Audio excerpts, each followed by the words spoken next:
Okay, you're gonna get this recording in two pieces because I have no idea what happened. I must have hit something. Okay.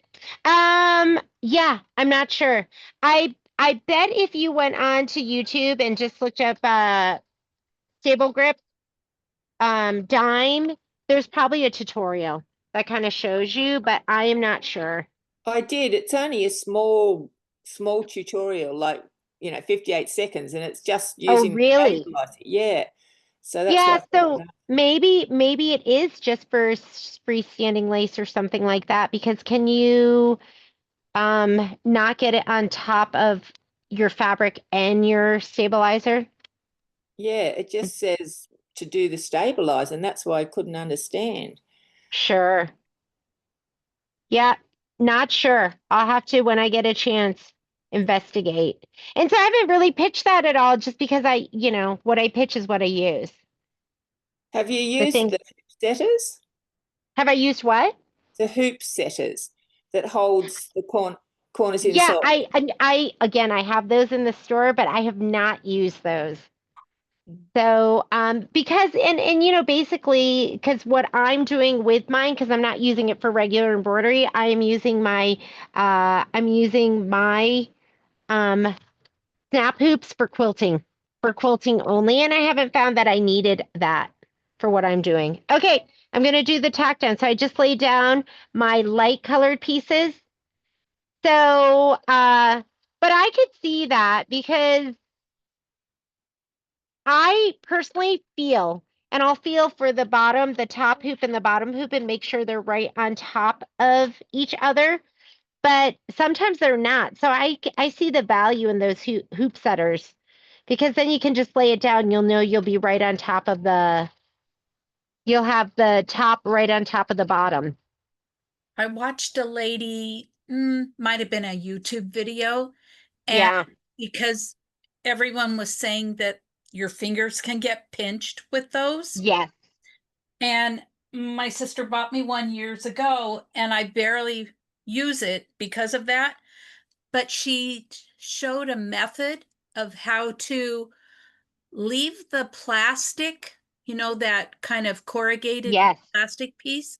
You leave that in place. Yep. You're closing it, even where you already have it set up, Yep. and then you just pull it out. Oh yeah. And Yeah, because it can be and if I could scary. find the video again, I mean, Yes. it was like I was like, "Oh, wow. That's Yeah. that's what I need," because I Yeah. haven't used it because of that. Yeah, I think it's a rite of passage to get a big old blood blister from your snap hoop. It's one of those things where you just, okay, last stitch is going to go straight across. Because I know I've pinched myself or I've been rushing, but that's kind of one of those things that I usually, if somebody gets a snap hoop from us, I'll usually say, "Hey, have you used one of these before?" And if they say no, I go, "Can I kind of demo it for you?" And what I tell people to do is I usually tell them to clamshell it, to like hinge it on one side and to just drop the hoop when it's like this much away, to just drop it. Because what happens is people lower it, people start to lower it slowly, and it's the bottom one that jumps up and gets them. The magnet jumps up and they're not expecting that. They're thinking they're just going to lower it all the way down to it, and the bottom one comes up. Well, this technique stops that. You don't Yes. you don't Yeah, use by it y- that way. by putting the thing in between. Yes, Yeah, by I could see leaving it that. there. Yeah. So Adana just posted something saying that Becky demos it using the snap hoop, and she's the queen. So whatever Becky says, do it because she's so awesome. Love her. Okay. Guess what? We're done with those, so we're gonna go ahead and trim it. So let's look at our instructions about what we're gonna do. So stitch the trim placement. We did all of that. remove the project from the hoop. So we're going to go ahead and do that. Using a quilting ruler and a marking pen, measure and mark a vertical line 3 inches from each side of the vertical trim line as shown, and using a quilting ruler and a rotary cutter, cut away the excess fabric on the mark line. I didn't do that. I just measured 3 inches over and I cut, and then I came back and cut. So here, let's go ahead and take it over here. So I was like, do we really need to do all that marking? And I didn't find that I needed to. Come on over here. Go ahead and heat up your irons. First thing we're going to do is we're going to press. And just make sure everything looks gorgeous.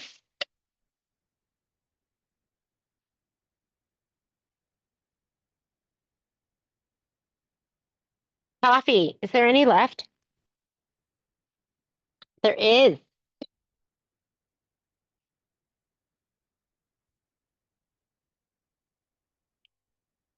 So we're going to press 2. I always press, I'm using this hoop for the next portion, the 9.5 by 14. I prefer to press on 2 mats because my mats live on top of my cutting mat. And sometimes the steam, how do I know this? Because it used to live on 1 mat. Are we recording? Hang on. Yes, we are recording. So it used to live on 1 mat, and then I warped the cutting mat underneath. I'm going to plug in. Let me plug in the phone too for a little bit. Make sure we have some juice.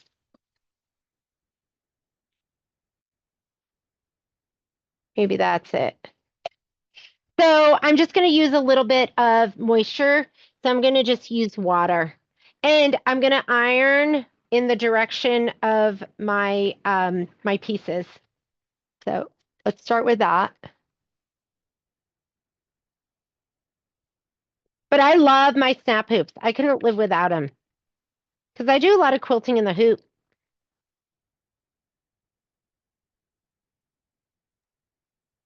Can I And just then we'll ask do, you when you're doing, yeah. because I haven't ever used them for that, when you just take the hoop off and you slide them up, like in the demos, they just take the hoop off and slide it up. How do you line up where the next one goes? They don't seem to do that. They just seem to move it up and then start the machine again. Oh, I struggle. I've like done it 8 million different ways. And I've been using my projector. I find like my projector makes it like the easiest. You can use, so the 7 by 14 and the 10 by 10. So they have the sashing hoops that have the big magnets. I just find they're kind of hard to like pull up. I will use those hoops when I need that size. When I Yeah. need that 7 by 14 size, then I'll use those hoops. But as far as leaving those bottom magnets and kind of pulling up, that would work. That's going to work really, really well when you're on a quilt sandwich, because it does, it slides up beautifully. But if you're just on one layer of like muslin, I struggle. It like, I feel like I pull and it distorts a little bit. So I love those hoops. I love having them in my arsenal, but I use it more for the size of the hoop than that feature. Does that make sense? Yeah. So I've been using my projector and just making sure it's where I want it to be. That's what I've been finding to be the easiest. You've got to press before you trim, because look at the difference. It's going to be nice and beautiful. I know they make it look so easy, right? Yeah. Every time I do my borders, it's like I've never done it before. I'm like, I don't want to say I struggle, but I go, maybe I'll try it. And I've tried to do it so many different ways too. But lately, just using my projector has been the best. Okay, these are done. I'm going to grab the other ones and let's press those out and then we'll trim. Oh, I'm tripping over everything. You've disappeared. I don't see you guys. Hang on. I'm bringing you back up on my screen. There you are. Yeah, I don't know if because what I don't like is I don't like doing it. you can get perfect placement. Like if you don't have a camera and if you don't have a projector, then I would do it the way Kimberbell has you do it, where they have you you do a tack down line. But I like keeping everything in one piece. So that's why I've been using my projector. But if I didn't have that, I just feel like it takes more time and I'm always trying to save time. But Kimberbell has you, trim it every time and do a tack down and then lay it down. So if you want it to be perfect, then do it as per the instructions and it's going to be perfect. But it's a lot of work. It'd be nice if there was a way to like stitch it all together. And you could do that where you maybe didn't have, but you would have batting, because that's the thing, is having it with the batting and pre-quilting. Because what if you just cut your batting and your pieces, pieced it in, and then did all the quilting in the end? I could see doing it that way too, but I've just never been at peace with the idea of all the batting in my seam. I don't know if that makes sense, if you guys know what I'm talking about. Okay, I'm going to trim this one out. Where are my scissors? Make sure you don't cut too close to that seam line because you need at least 1/2 inch. That was my struggle with my very first set that I did. And this is why I say like your muslin is not a stabilizer. Actually, these all look really good because sometimes I'll get some eyelashing like around the corners where it's not, totally holding it down. But I never worry about that because when you press it, it's going to look gorgeous. A good press makes all the difference in the world. Like my scallop borders, I was like, whoo, these look rough. And I was like, okay, maybe a press is going to make it look great. And I pressed it and I was like, they look amazing. Okay, I would go in the direction, like up and down first, and just little movements. I am way too impatient to press. I've got to iron. I've got to move my iron back and forth. You could just set it.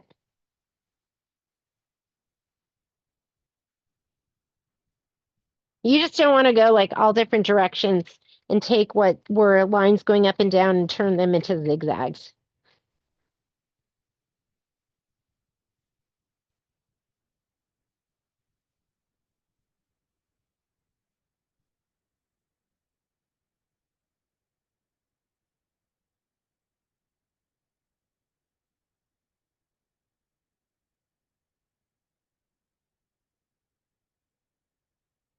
Okay, we're going to trim them, then we're going to sew them together, and then we're going to quilt them.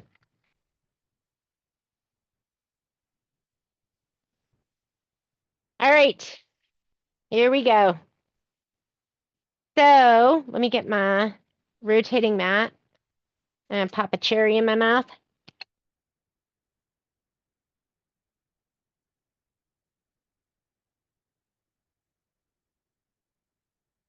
Oh my God.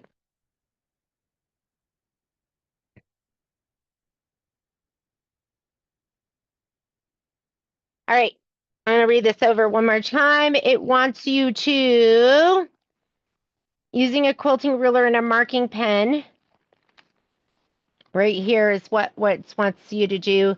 It wants you to measure and mark a vertical line 3 inches from each side. So it has the blue here and the blue here. That to me just seemed like, I don't know, kind of waste of time. So what I did is I cut 3 inches over from the line, and then I cut 6 inches over from this line for my cut. And then it's turn the project to the back using the template on the back, trim 1/2 inch from both short ends of the block. And then you're going to turn 1/2 inch. So I trimmed 1/2 inch up here, and then I measured from there and trimmed 7 inches from here. And then I cut down the middle. Okay, I'm going to show you what I did. Hopefully that makes sense. So let me do it on my pink one so you can see that. Where's the pink one? Here, I only have one in pink. All the rest I did in green. So from that, you can see the pink line coming right down here. Let me get a little bit closer for you. I just put this ruler down. There's my 3 inches. And I just ran my rotary cutter and cut. That's what I'm going to do right now. If you want to do all the marking, you can do all the marking, but you don't need to.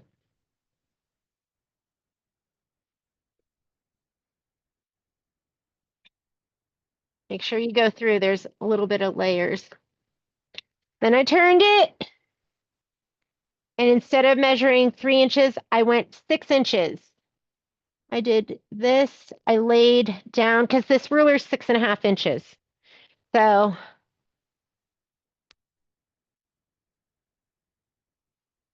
and then I just cut. Okay.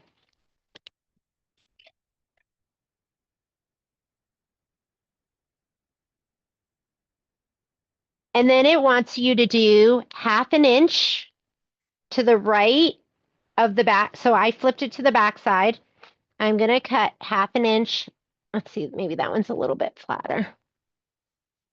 And this is a good 1/2 inch. I can see that really well. So I'm going to go there and do 1/2 inch. At the same time, I'm going to pick a line up here so I know that this is nice and square. So that looks good. Okay. So do your 1/2 inch over from like this, whatever the last stitch line you can see up here, but also pick a line on this side. So 1/2 inch here, pick a line here that you can square everything up.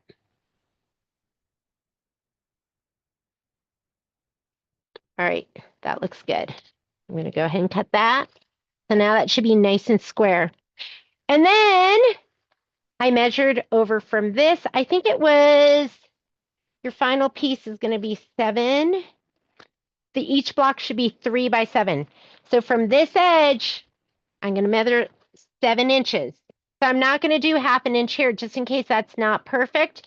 I'm going to go from this edge, I'm going to go 7 inches over. So here's my 7 inch whole numbers. This is my creative grid ruler. Whole numbers are in the white, and then the half numbers are in the black. So I'm going to go ahead and put my 7 inches down here, and I'm going to cut. And you can make sure it's square. Choose a line on this edge of your ruler too to make sure it's nice and square. And cut.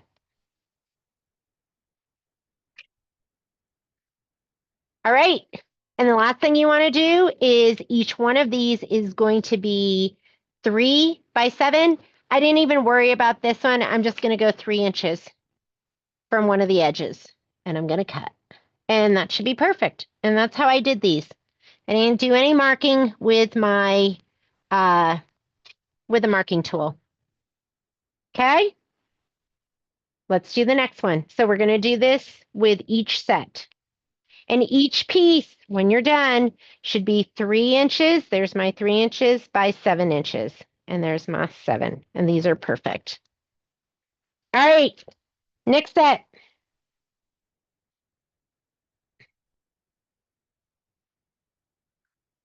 I do start with that first center line. I'm going to go 3 inches from that.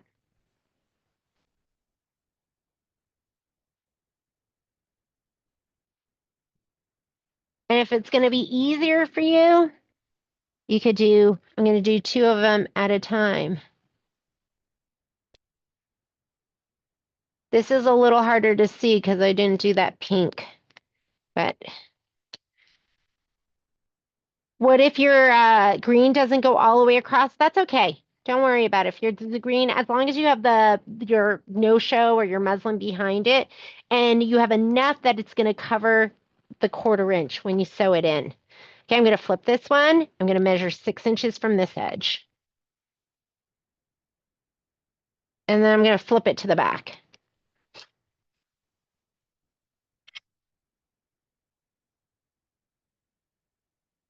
This one, is that 3 inches? Yep, I'll flip it over. And I'm going to measure 6 inches from this side. Just in case it's not perfectly 3 from the center. Okay, gonna flip this over. I'm gonna measure 1/2 inch from one of these edges. Doesn't matter which edge we're going from. So 1/2 inch, but you also want to make sure you're square on the top.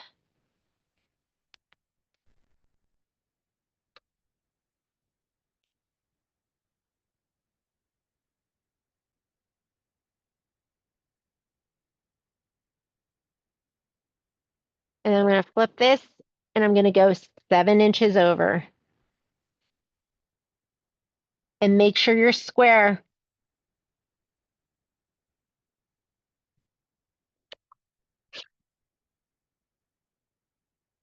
And then just go 3 inches over from one of the edges.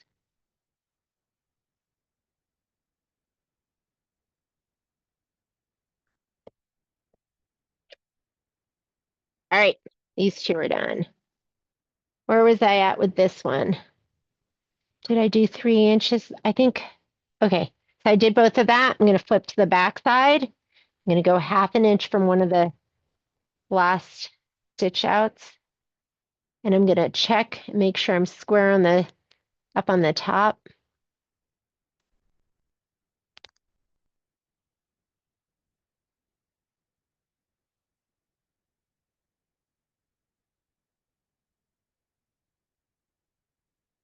I'm going to go 7 inches.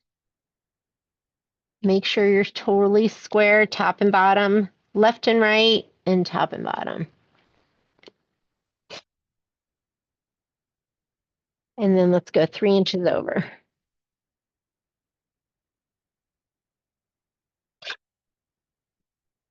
All right. Light, light, light, and light, light. So I did all my, oh, I'm sorry, these are darks. They're just all light to me. So dark, light, dark. So those are all done. Now I'm going to go ahead and trim these up. And then we're going to get ready to sew. So set up your machine. If you're ahead of me, go ahead and set your machine up to sew. And I'm going to start again from that center, measure 3 inches to the right, and I'm going to trim.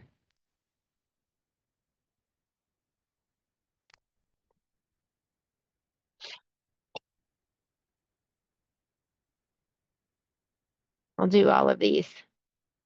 3 inches.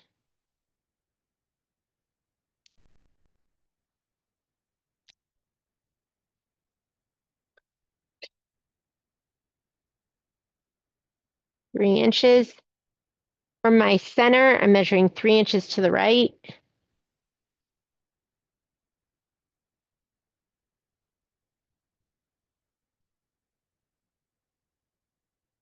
Okay. I'm going to flip this. I'm going to measure 6 inches over from the left.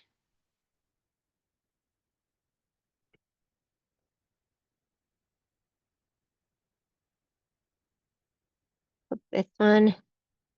Measure 6 inches from the left. Make sure you don't cut the block underneath. I don't know if you've ever done that before. Every time I do it, I'm like, that didn't feel right, felt thick. And then I just keep cutting it anyways. That's me. Okay. And then I'll turn it over and be like, oh, that's why it didn't feel right. There was a block under a block.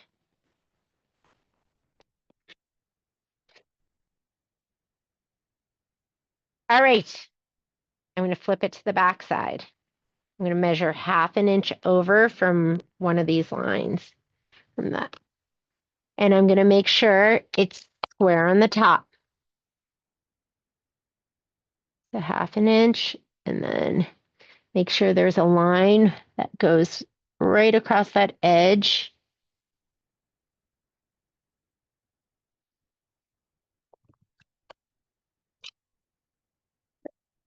Flip it over and measure 7 inches over. And look at your ruler. Make sure you're looking at your numbers the right orientation. I don't know about you, but I've counted from the wrong side before. And then I'm going to measure 3 inches over. You can do this one square too if you want, but it should be pretty good.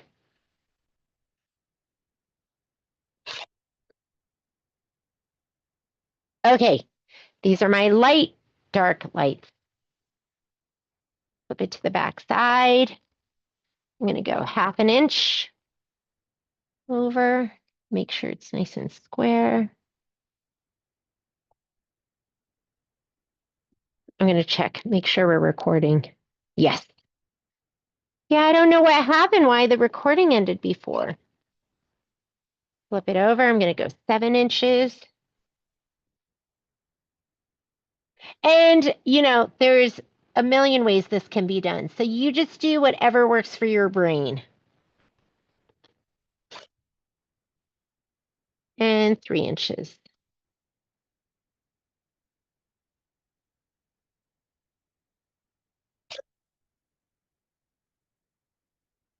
Last one. And I flip these rulers over all the time just because to get the orientation right with the darks and the lights. 7 inches.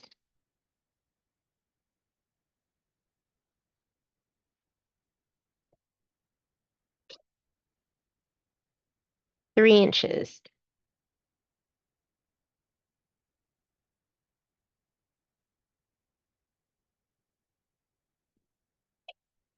All right. We are ready to do some traditional sewing because we are going to sew these together now. And how you're going to sew them, we'll just sew these together and then we're going to take a 5-minute break. Maybe 8 minutes. We'll do 8 minutes. All right. Here we go. So if you look at your instructions, it wants you to arrange 4 blocks in a row as shown using a sewing machine, sew the blocks together into a sashing using a 1/2 inch seam allowance. 1/2 inch, not 1/4 inch, you need 1/2 inch. The piece sashings should measure 3 inches by 25 inches. So you're going to be starting the piece sashing, where does it say it? Does it say anything? We're going to start with the dark on the top. So you want the dark one. So this is our dark one. So you're going to go dark, light, dark, light. Just like that. So I'm going to just take these and I'm going to fold them over in pairs. So it's going to be a dark one, dark on the outside with a light one on the outside. Go ahead and sew these two on the edge. Dark with a light. I stack them like this and I always know I'm going to be stitching on my right hand side. That's just how I do it. So we're just pairing these up. I'm not going to make them perfect right now. I'll do that at the machine. I am not going to pin. Anytime, I like to pin when it's like 2 thin layers, but when it's double layers of stuff, oftentimes I will not pin because I feel like it distorts. So these are ready to go. This is going to be my first round. I have my chain piecing cutter. I'll leave my iron on and let's take this to the machine. We're going to change out our foot. Whoop. My arm is hitting. Here we go.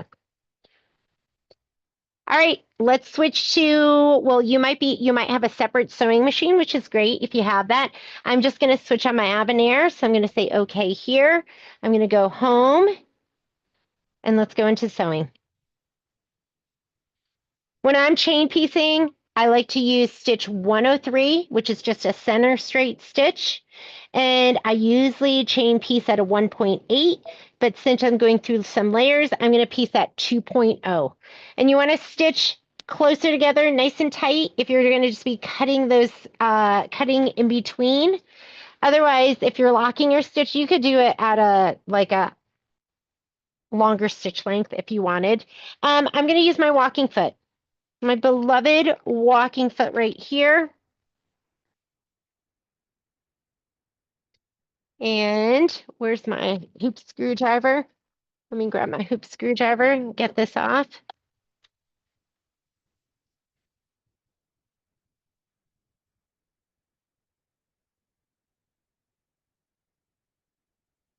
The walking foot just goes on the back screw. You can use whatever foot you want. I can't use my 1/4 inch foot because we're doing 1/2 inch seam allowance. Don't forget to plug it in or this foot will not work well.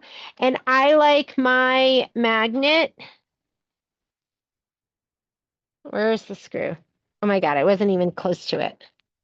I was just like screwing the side of the foot where there was no screw. Okay, there we go. Where is my seam guide? Hopefully I left it up here. I am one of those people, I need to have a physical like guide to use. So I was using, oh no, it's not here. I'm like, honestly, I don't know if I can stitch without it. Hang on just a second. Where did I put it? My seam guide. Oh, there it is. I put it on my PQ 1500.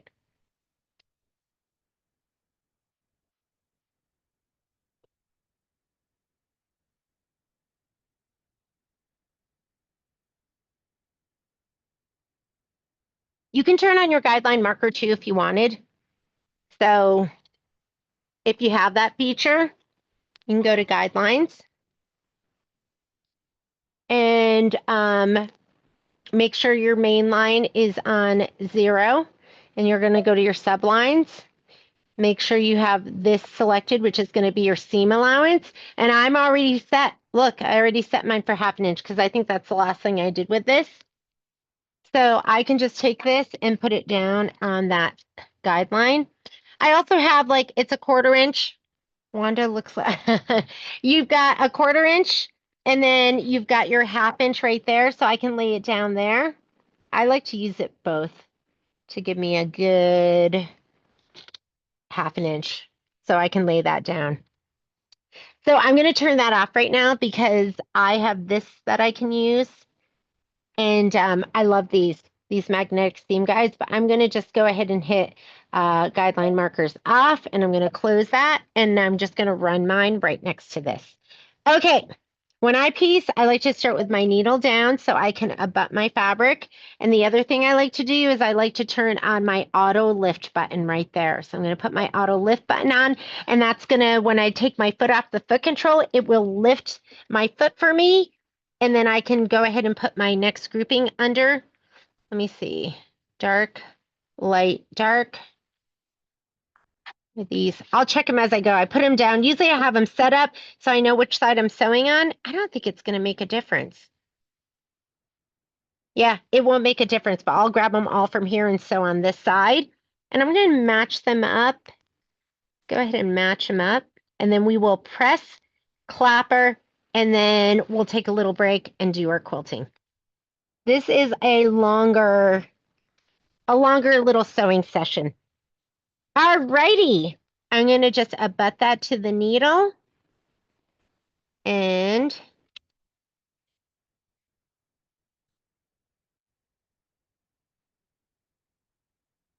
I'm just going to run it right by that. And so a little bit off my fabric. You shouldn't do a whole ton off your fabric because your feed dogs are diamond cut and it can damage the bottom of your foot. But you want, if you're going to just be cutting in between, you do want to have a little bit of thread that you're going to cut so it's not like right on the edge. Check those, make sure they look good. Check the tops too. So make sure that you're not laying it down and then it's uneven like this, okay? So you should be nice and square on the short edge and the long edge as well.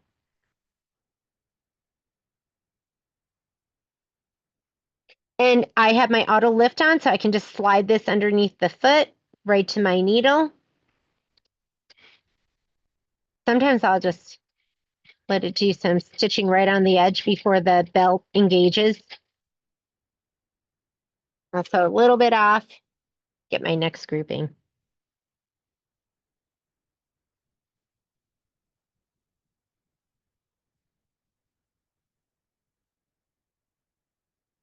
And you're just going to do all of these, and then we're going to get our chain piecer, and we're going to cut them apart.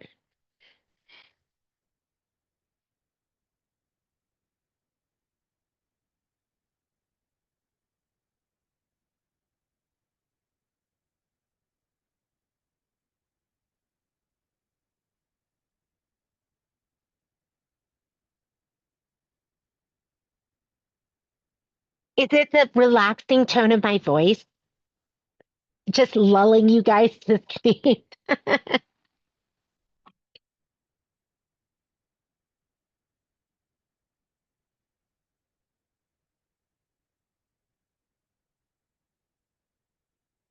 How are we doing on time? 2:41? Is that right? Yeah, 2:41. Not bad. I like blocked out 4 hours for this.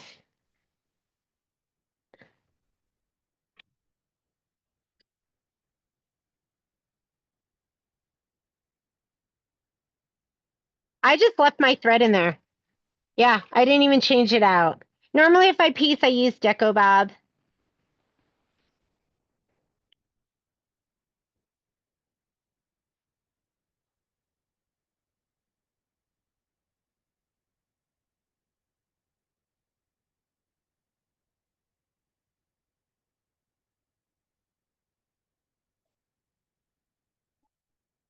Okay, I'm just going to go ahead and cut these apart right here.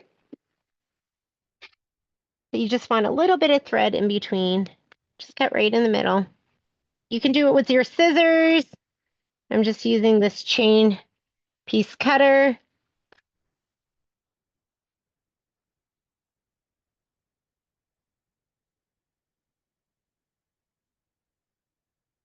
Alrighty. I'm going to go ahead and press these. Whoop! Drop that one on the floor. Iron's still hot from before. Here's my clapper. Couldn't live without it. Oh, you know what I used for this? Is I did use my, oh my God. So I thought I lost this.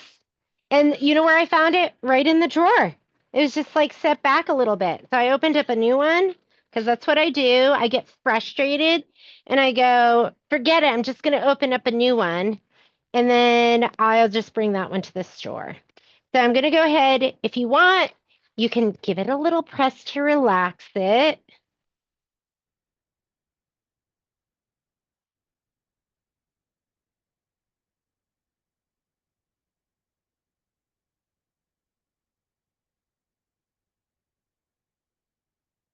I love a pressing bar. I love a clapper. I love it all. Oh my goodness. Did I just messed that up. Did I just mess that up? No, I didn't mess it up. That's right. Oh, for a second I was like, we need to lay it the other way. No, this is right. All right.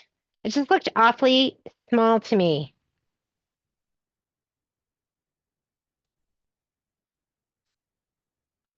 Did I do this right? Where's my stuff? You did it right. You just have to put some more pieces together. Okay, it looks right, right? Yeah. It doesn't look wrong.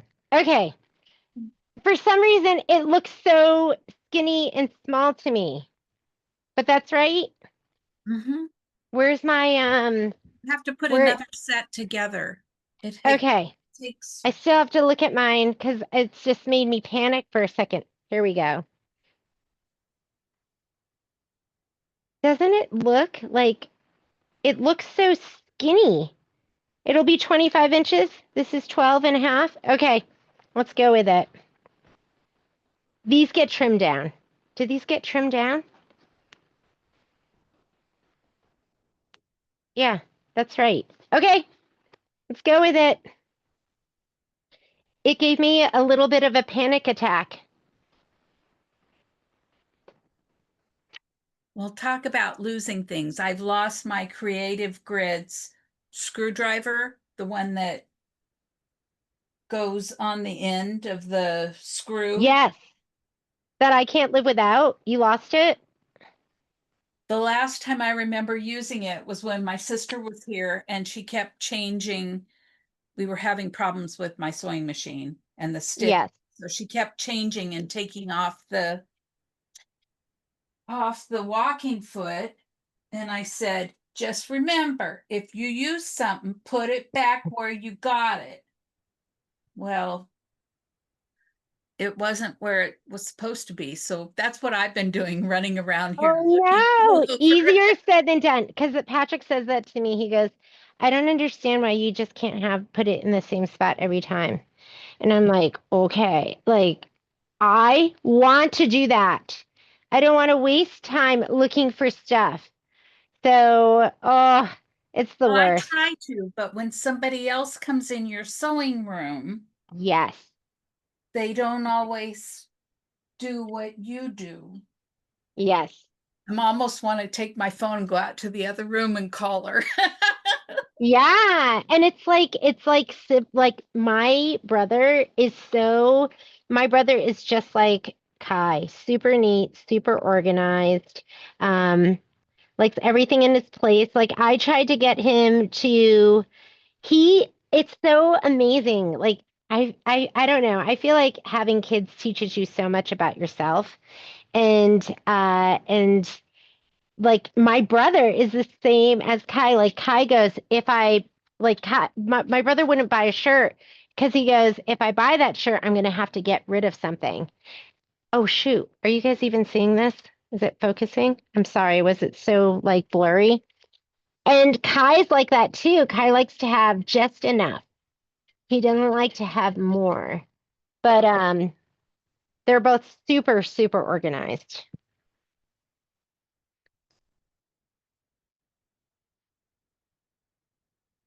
Yes, because we're going to trim, and we're gonna trim 1/8 of an inch outside of this. I always do 1/8 of an inch, and then I measure over.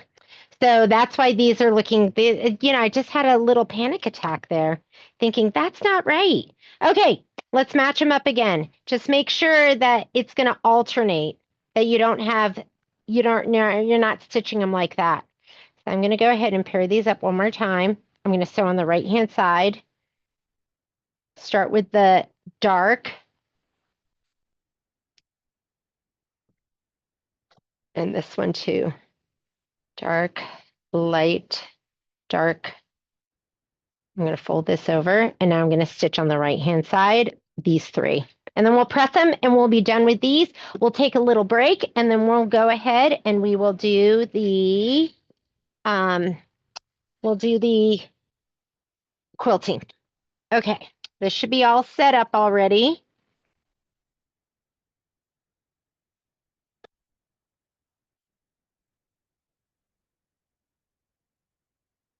And I just check them. Make sure I'm starting with dark.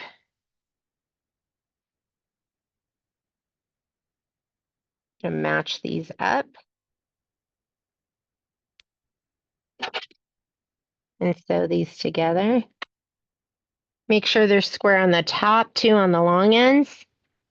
And start with my needle down and let's go ahead and stitch.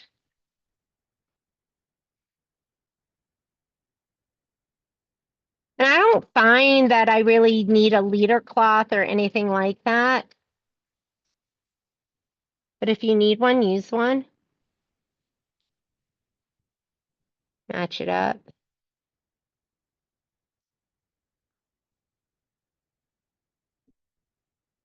My foot lifted so I can just snug that under. That auto lift is such a nice feature. Jenny, does And I the have drill one. machine have that? Yes, absolutely. So I think yours, like on the Avenir and the Luminaire, they go here. I think yours might be like 4, like in a 4 square, and it's a button that looks just like that. It shows a foot with a needle going down through it. So, and you do have to be in your settings. If that is not working for you, make sure in your settings that you have your settings set up for ending needle down. There Okay, you should have something set up where you're ending needle down. okay, thank you. Yeah, it's great. Dark. Here's my dark. I just learned so much incidental things watching you. Yeah, little things, right? Yeah. I remember I did a serger class with Deb Canham, And she showed us how to move our thread from one channel, like over, without having to rethread the whole machine. And it was one of those things where I was like, I'm done. I can leave right now. It was worth it. That was like worth all of the class fee. So yeah, sometimes just learning a little thing here or there, a little trick can make all the difference. Okay, so I'm going to go ahead and cut these. We will again press. Let's go ahead and press these. And then we will take a little break. I'm going to try and tidy up a little bit. I find it gets out of control. Okay, first relax it.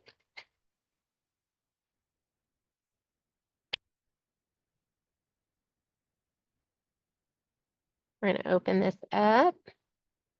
Check it, make sure it looks right.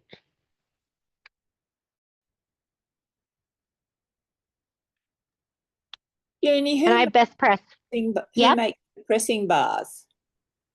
I love this pressing bar. So this pressing bar is, I think it's Maywood's. So it's sold by E.E. Shank. We carry them. They're cheap. They're like, I want to say they're like $16.99 or $17.99. It's kind of no frills.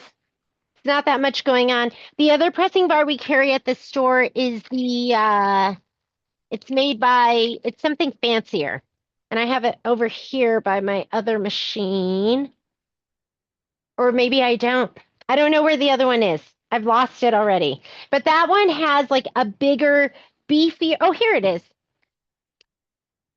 Made by you, like EWE something. And it comes in two different sizes. And it has this on it, which you can use as a clapper, which is really, really nice. So I love them both. I love them both. But I have this. This is my favorite clapper. So a lot of times I'll use this. Thank you. Yeah.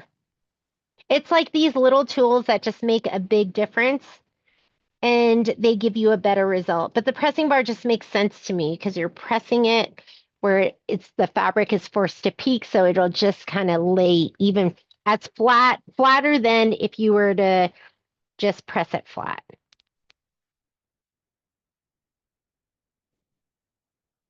Okay, and this, because I want it to hold, has best press in it.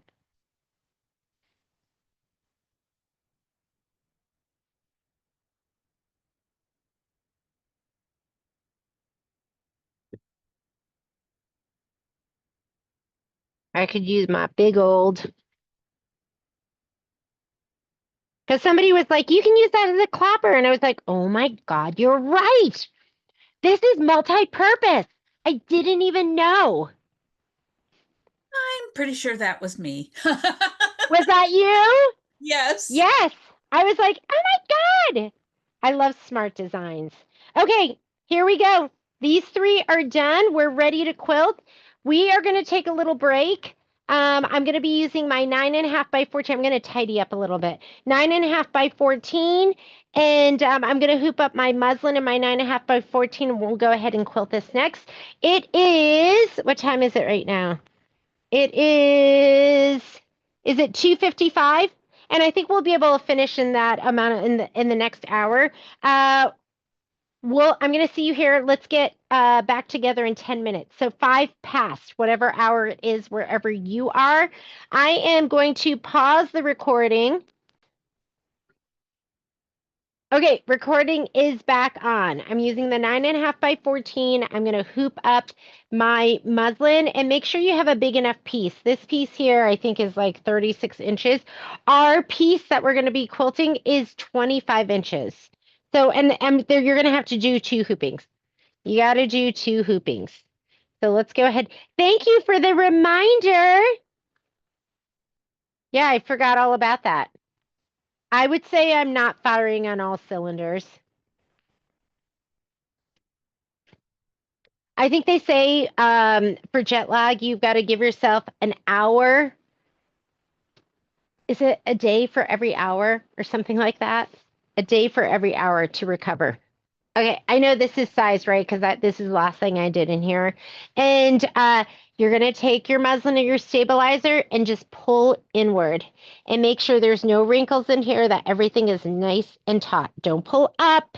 Don't pull so hard that you stretch your weave. Just pull inward so everything is laying nice and flat. And you can pull inward this way too. Okay. And I always run my hand over it, make sure everything is nice and flat. I'm going to go ahead and slide this onto the machine.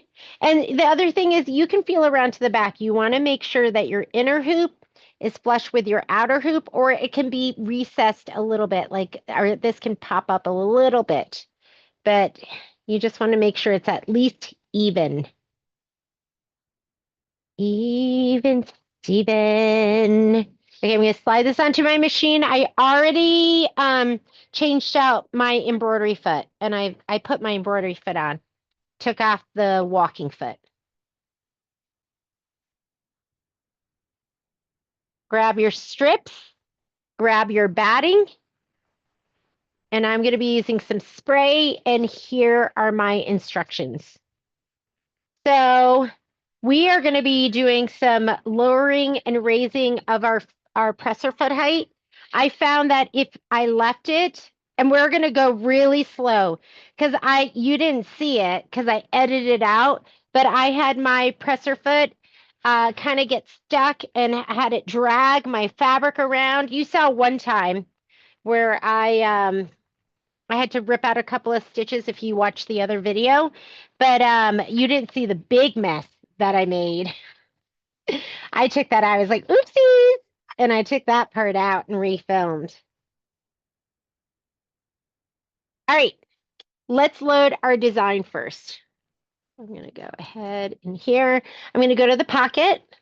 Let's see if I can zoom in a little bit. Is it my glasses? Why does everything look not clear to me? I need to go to the eye doctor. Here we go.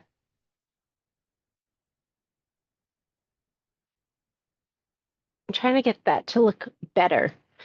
All right, I'm going to go right here to design database transfer because that's how I brought in my designs. And these are all the different sizes. So if you look, there is I brought in only the ones that are 2.5 inches, which will be 2 inches once we finish them. This is 9.45. That's really considered, I think, the 2x10. This one here is going to be like your 2x12. This is the one I want, which is going to be the 2.5x14. And that's the one I'm going to be using. So just make sure you're selecting the right one. Depends on your hoop size. So if you're only using a 12-inch, you're going to use the one that was, 11.75. If you're using your 6x10, is this going to fit in the, yeah, then you're going to do this design right here. So depending on your hoop size, if you have the 9.5x14, I'd recommend doing that one because you can run your strips together at the same time. So I'm going to go ahead and touch this one. I'm going to go ahead and set it. And I am going to choose my hoop size so I know how much room I have. So I'm going to go up here to my settings button. Yours might be the notebook paper. And I'm going to select the 9.5x14 hoop. And check your settings. I'm going to leave this for right now, but we will change that later on. I'll go ahead and say, okay, that's my first design. I'm going to take it and I'm going to move it all the way to the left. I don't use my finger because I don't want it to move up and down by accident. I'm going to go into edit. This is your move key right here, or you might have a key that says move. If you don't, then it's the arrows up and down, and we're just going to scoot it all the way to the left. And that's enough. I don't want to go over the line, or it's going to ask me to change to a bigger hoop. I'm going to say okay to get out of that screen, and this is how we make a copy. So I'm going to make a copy.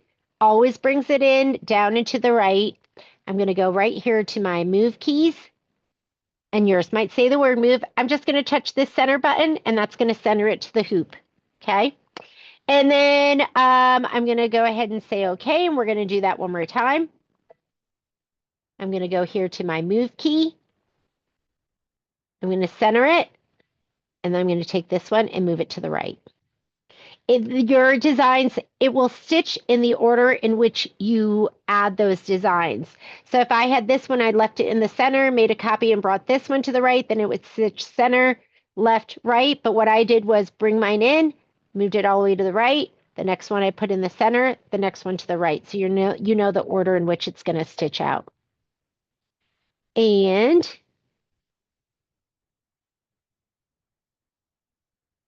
so I'm going to do all of them all at once.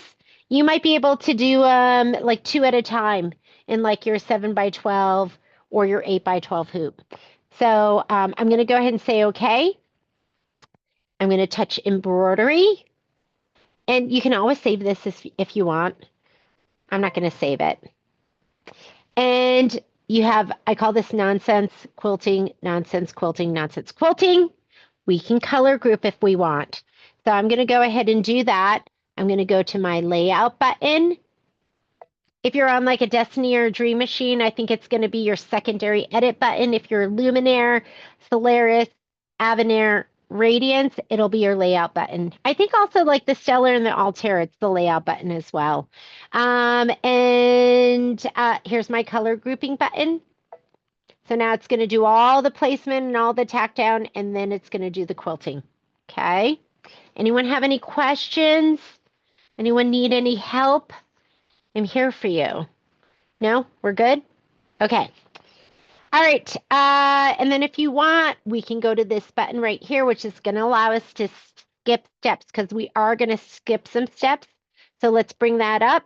First thing it's going to do is it's going to do the placement stitch for the batting. We're not going to place it right now. We'll do the placement stitch for the batting. We'll do the placement stitch for the background, and then we'll lay everything down. Don't do this and then lay your batting down because the placement stitch for the background is really close and it just drags around the batting. So I'm going to go ahead and say, okay. Whoops, no, I wanted that. Leave that up there. I am going to go here. And I still have my avocado in. We can leave that. When we do our tack down, you are going to want to see a color you can see. So that's what I'm going to use my azalea. And you could, if you have your whatever color you're using right now, you could put that in. But you want a color that's going to contrast your green for when we trim.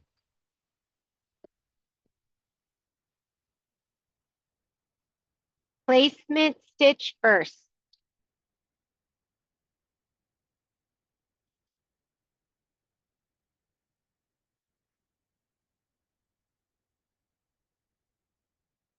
Batting's going to go down first. If you want to go ahead and give this a little shot of spray, you can.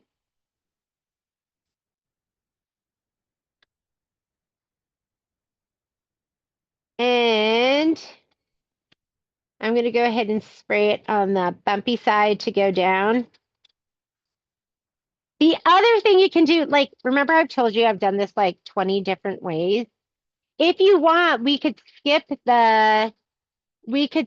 this step for your batting, and you could just do the placement stitch for your, actually, no, you can't do that. You know why? Because Kimberbell has, the background pieces used to fit perfectly in your background placement line, but they made this, I think it's an 1/8 of an inch bigger on both sides, or maybe it's even a 1/4 inch bigger on both sides so that it can get tacked down and it's more secure. So we'll just keep doing it this way. So I'm going to go ahead and spray. I'm going to spray this. I mean, you could do that and center it to the background stitch. We're going to do both. That's what I actually did it both ways. So I'm going to spray the wrong side, which is the bumpier side of my batting. But I have done it where I just take my batting and I spray the right side and I just run it down the center, approximately down the center, and then I lay this down. So lots of ways of doing it. Right now, we'll go ahead and spray this. Wrong side, bumpier side up. We're not going to lay this down yet. So I'm going to go ahead and I'm going to do the background placement stitch too. So that's the batting placement stitch. I'm going to skip the batting tack down because we cut it to size. So this orange right here is the batting tack down. I'm going to skip all of that and go to the next blue. You have to hit it 3 times. And I want you to see blue in there. That's going to be a placement line. Now that's the placement line for your sashing pieces. So we're going to stitch this too.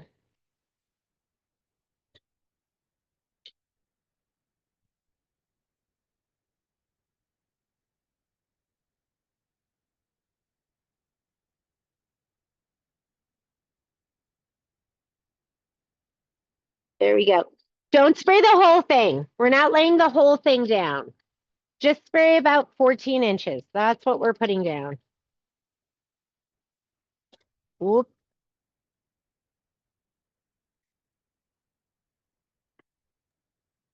Whoa, my machine said a malfunction occurred and Okay, make sure you saved everything, hopefully.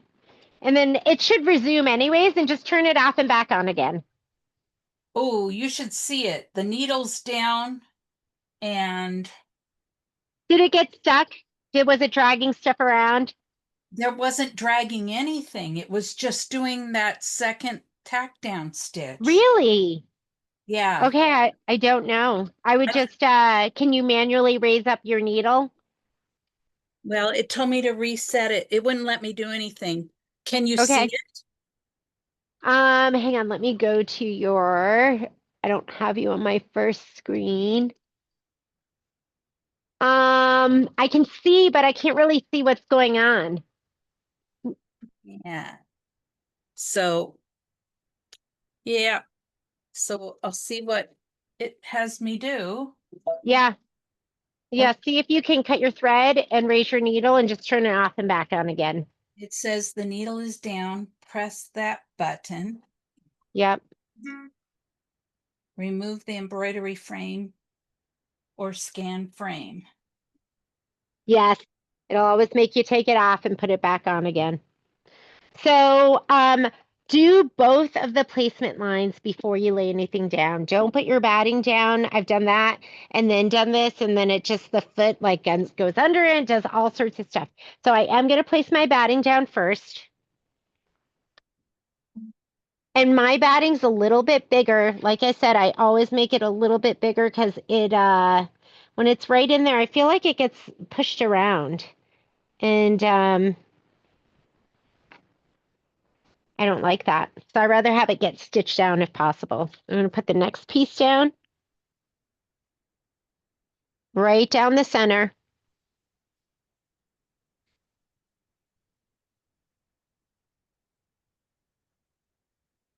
And these are just going to hang right over the edge. I'm leaving it all in one piece.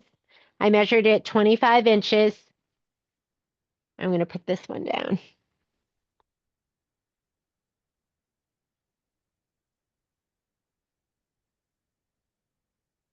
Now, if I was doing like regular borders, I would leave that like big piece and just lay it all down at once and not pre-cut it.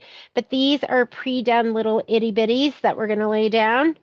So I'm going to go ahead and give these a spray, and I'm going to make sure that the dark is at the very top. Okay. So let's go ahead and put those in the spray tent, and we'll spray those. How about now, Cindy? Is it okay? Well, it's had me put everything back on, Okay. and I'm just that far. Check and make sure you have the dark, that it starts with the dark on the top. Oh, I haven't got that far yet. Oh, sorry. Dark on the top. Go ahead and give this a little shot of spray. Remember, you don't have to do the whole thing. I would be pretty liberal with this because you want it to kind of stick down on either side too. So, especially around the edges.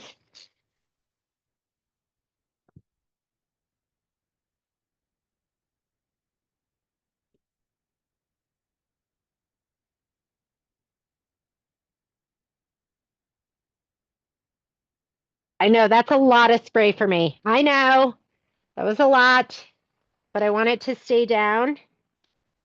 I'm going to put this about 1/4 of an inch above the very edge.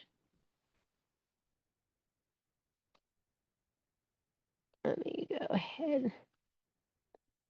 I'm going to peek underneath. So I'm going to peek underneath and make sure I have an equal amount of fabric left and right.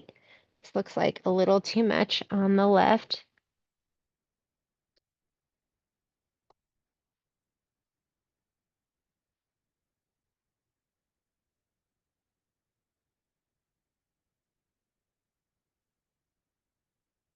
Hang on.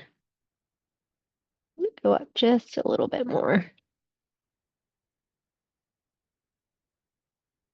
Okay, let me check now. There, that looks good.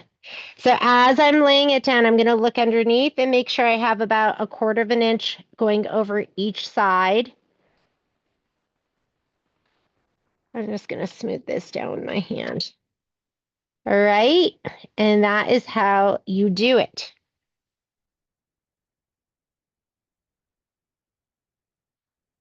So just kind of lay it down, and I want you to be making sure that you're a little, like 1/4 inch on either side.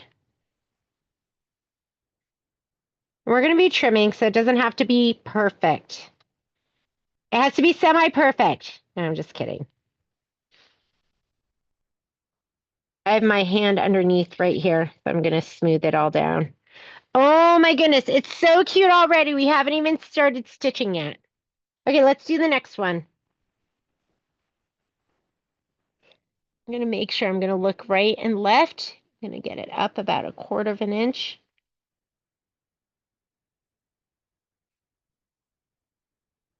Okay, I'm going to peek under here. Oops, I am too far over. Let's go there. It should be good. Okay, that looks great. And just be paying attention. Whoop, got caught on that one. Left and right.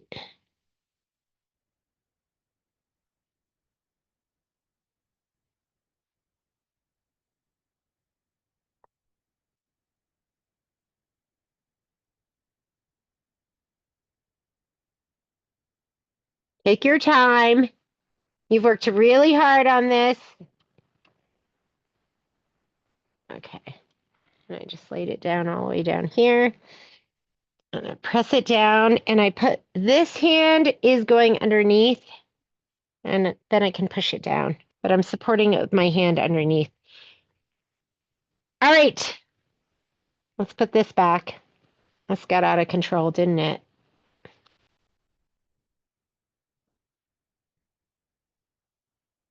Okay, my last piece, same thing.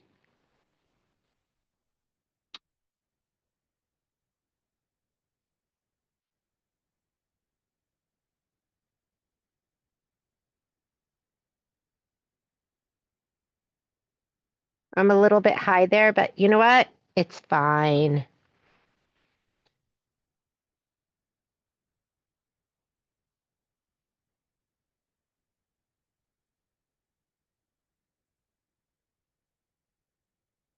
Okay, I'll smooth this down. This hand is right underneath. All right, I suffered when I did my sample. And like I said, I took the suffering out of the video, but I had a couple instances where you're going to see like this part right here where it's not totally down, where the foot like got caught under there, was pushing everything around. So what we're going to do is we are going to go ahead and we are going to raise our foot height. I want you to put a note that says, if you want, get a sticky and say, put foot height back. Just a note to remind yourself, because having your foot too high can cause your upper thread to break. I don't know what it is. It throws off the timing or something like that, but maybe put a note that says return foot height. Your normal foot height, if you are in inches, is going to be 0.060. We're going to go up. I'm going to put it at 0.1 right now, is what I'm going to put it at. So to do that, I'm going to put this right here. That'll be my reminder. It's nice and bright. I'm going to go into... Are we changing the speed too? we're going to turn our speed down a little bit as well for this part. So I'm going to say okay to that. Let's get out of this. This is our tack down. So to change your foot height, you're going to go to your settings button. And right here is your embroidery foot height. I'm going to go to 0.10. I'm also going to take my speed down to 600, but what I'm really going to be using is my start stop button. I'm just going to be holding it down to go over those challenging spots. When we're done, you got to make sure you put your foot height back to default, and default's always going to be in the black box. Or it's on the black box on the Avenir. I'm not quite sure what it is on the other machines at this point, but you're going to want to put it to 0.06. So let's go ahead and say okay. Let's also put in. I did put mine to 600. I'm going to take out my avocado and let's put in your azalea or whatever color, but you want a contrasting color because it's going to make it easier to trim later on because we're going to trim 1/8 of an inch outside of the tack down. Oh, Connie, who's that? She's cute. Is that your assistant? Your assistant sewist? Okay, if you have the Avenir, you know they've changed the spot where the cutter is. If this is really close, I use 2 hands. I pull this over and I take this and just put my fingers back, and I find it's pretty easy to cut that way. Okay, going down this side is a piece of cake. What's going to get you is going up on the right-hand side. So going down on the left-hand side, I want you to also have something that you can use to kind of smooth and not get, your finger is not to go under the needle. Do you understand? If anything's going to go under the needle, it's going to be this, but hopefully nothing's going to be under the needle. I want to go all the way down to the bottom. When it gets to the bottom, we're going to hit our stop button, okay? So let's go ahead. Whoops, that's me. I love to not finish threading. I always put it in and then I forget to do the threading. And I'm going to go back a couple stitches because I do want it to be totally tacked down. Okay, here we go. Down the left-hand side, piece of cake. Put your hand on top, kind of smooth it as you go.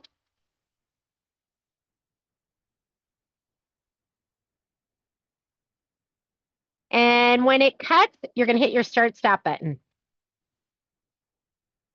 There, you hear it cut? Hit your start stop button. All right. Going up this side is the challenging part. And what we're going to do is, and it's really just the seams where it comes together. If you hold your start stop button, it is going to stitch really slowly. So I'm going to let it go until it gets to about here, and then I'm going to stop it. Okay. So going over the seam, I'm just going to hold this start stop. I'm going to push my fabric over to the right a little bit because it does want to take this and push the fabric to the left. So I'm just going to go ahead and hold this going over the seam. And then I'm going to just let it go just to right before the seam. And I'm going to stop it. Okay? That's what you're going to do. And it's going to be a piece of cake. It's going to be beautiful. You're not going to have any, I don't know, what was mine? You're not going to have, it's not going to be crazy. All right? So I'm about to go over the seam again. I'm going to put my hand here in the back just to kind of smooth it out. I'm going to hold my start stop button and it's going to go slow over that. Once you release the start stop, it's going to speed up, but you want to stop it before the next seam. So I'm just holding this down. Uh-oh. Do you see that? Hang on. How did that happen? I needed to get my little tool in there.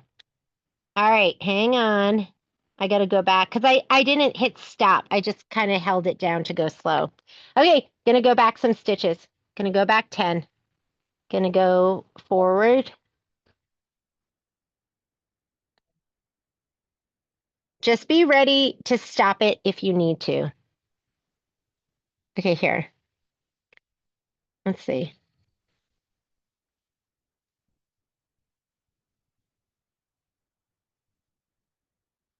I'm holding it down. I'm gonna stop it right here. Okay. And put my foot up and just hold this down right here because the seam, did you see how it wants to push it back? And hold it down right here. And I'll just hold this down really slowly.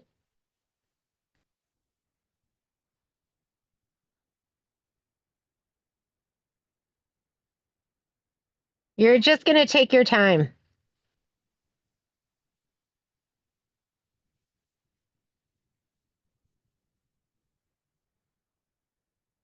I'm going to stop it.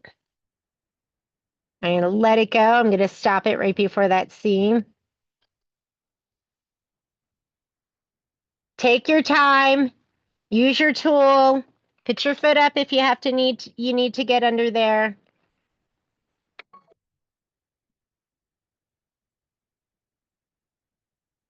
I'm just stopping it intermittently.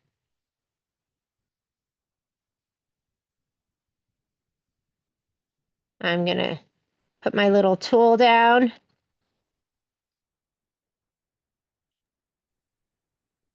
Figured out what my problem was. What was it?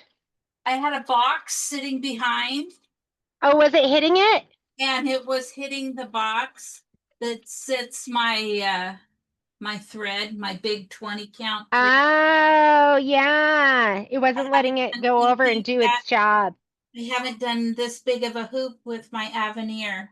Yeah. Well, here we go. Okay. That was like I was stopping and starting and stopping and starting and stopping and starting. Take your time up, going up on the right-hand side, or else it's going to make a big old mess. And you might have to rip a couple stitches out. So I had to do that right here, but everything looks pretty beautiful.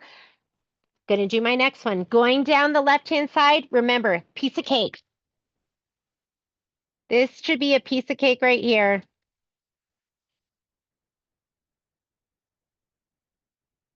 But just be ready to stop it if you need to. Okay? Donna only had to rip once. I had to rip once too. I'm going to go ahead and stop it right before the seam. That wasn't even like, I'm like halfway from the seam. Oops, hang on. Okay, I'm going to use my little tool. I'm just going to go ahead, go really slow. I'm holding my start stop button. Okay, going to use my tool again. I'm holding my start stop button.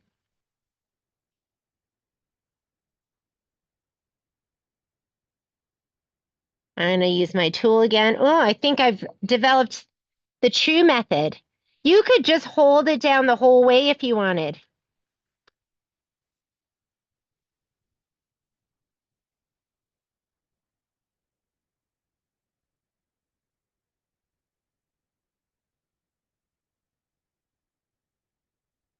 But it does want to push that fabric over.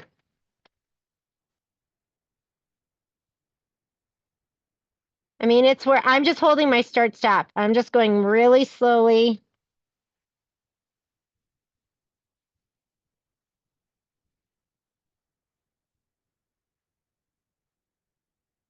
Is there a reason? Yes, I'm using the pink thread because we're going to have to cut 1/8 of an inch outside of that. And it's easier to see. And the pink thread will get sewn into your seam allowance, so you're not even going to see it. So it just makes it easier.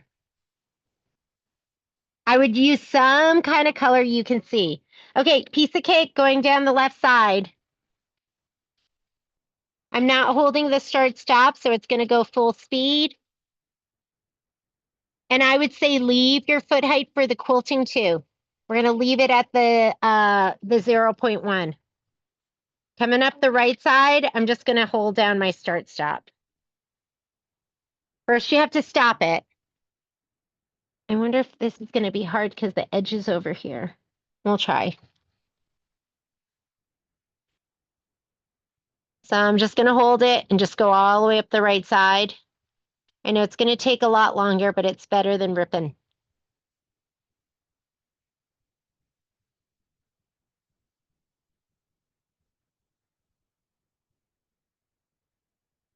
And you can put it down and kind of stretch your fabric to the right a little bit. Just pull it and make sure it's nice and taut.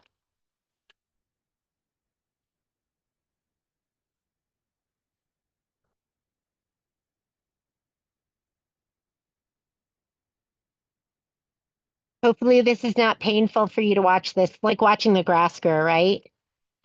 I feel super involved though. I'm like, watch that seam, pull my fabric, make sure it looks gorgeous. This is better than the stress of trying to make sure that the pieces aren't getting folded back. Yeah, the pink thread. You could use any color, whatever you want. You could leave the avocado in, but I just find like a nice color that has lots of contrast makes it easier for me to do my trimming later. I'm just like, my eyes are getting old. I don't know when that happened. They just did. They just got old. And we are done. How did we do? Was that like so much less stressful? I know we went slow, but it's so much less stressful than having it pushing the fabric around and getting all crazy on you, right? And then once you're done with that, guess what? We're going to quilt. So go ahead and put in your avocado. That's the color it recommends, but if you want to do something that has even more contrast, you can choose whatever color you want. Do we leave our speed down and our height? I would leave your speed down. I would leave your height up. Leave your height up, or else it's going to be, I did have like, you know, when I was quilting one of them, I had the foot push my fabric a little bit. So I'm going to be an active embroiderer. I'm going to be using this. I'm going to be holding down my fabric a little bit. So don't step away for this. You want to be involved and just be watching what's going on. No fingers underneath your needle. Beanie, Oh, yeah. where did you get your trimming instructions? I didn't have any trimming instructions.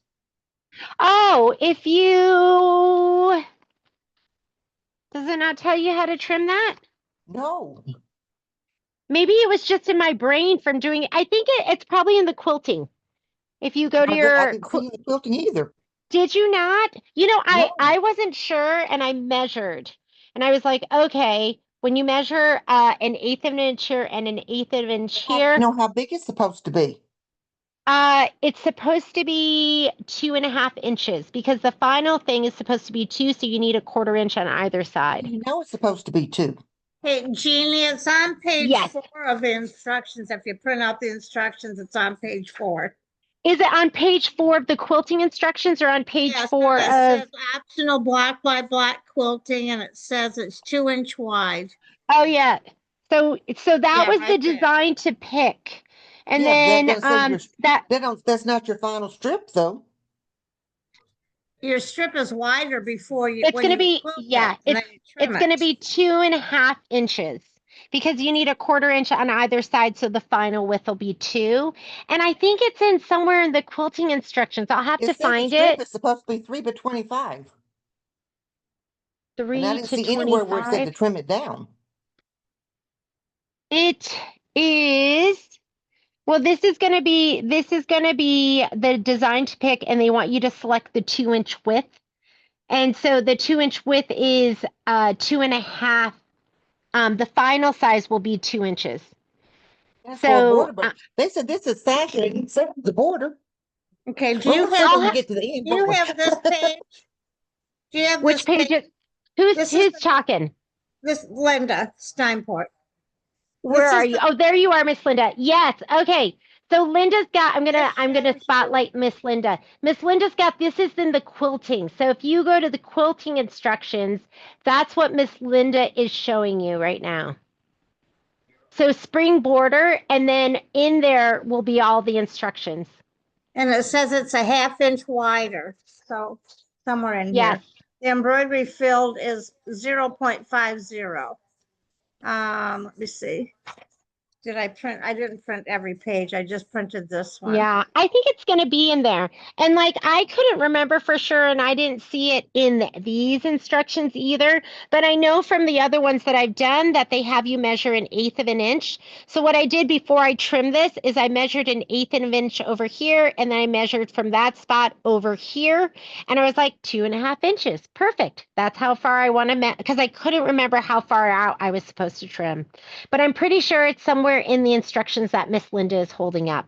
And I can try and dig those out and see if I can send them to you, but that is what's going to work.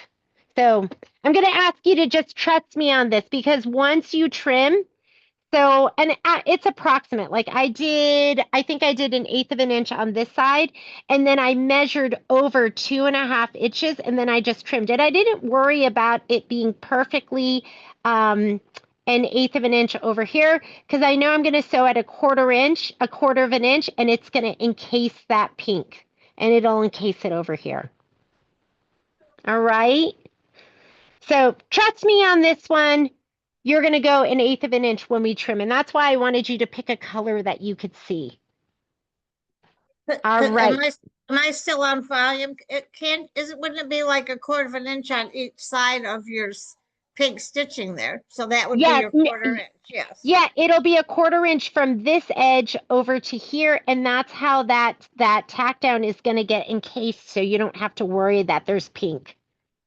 And it made it much easier for me to see when I was trimming. And that's why I do that. Because I know it's not gonna be like where you can see it.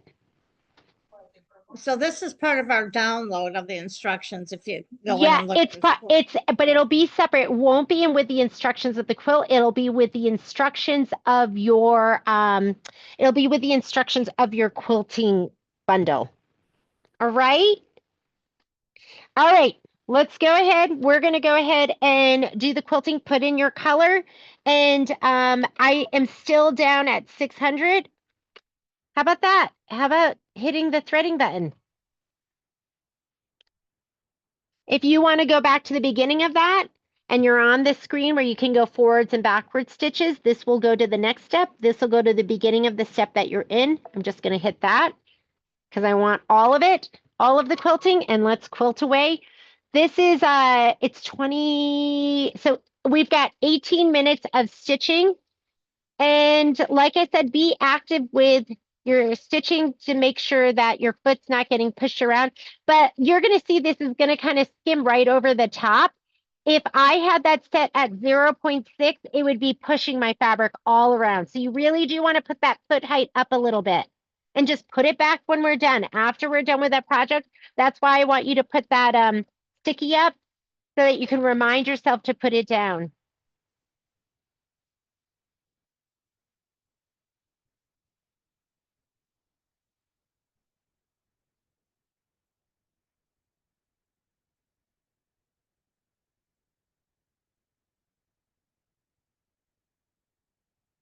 Yeah, I too could not remember, and I didn't have my quilting instructions printed out, and so I measured. I was like, I know this strip is supposed to be 2.5 inches, before we sew it all together. And I was like, I think it's 1/8 of an inch outside of the tack down, and I just measured. I was like 1/8 an inch. I measured to the other side. I was like, perfect. That's what it's supposed to be.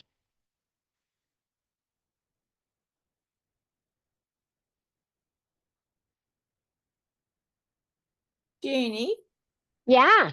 did you update the cheat sheet that you were going to? I saw a message somewhere. It must have been in the email to say. Oh yeah, it should have been attached to that email that I sent out. I redid if you check that email that you received, it was one of the attachments.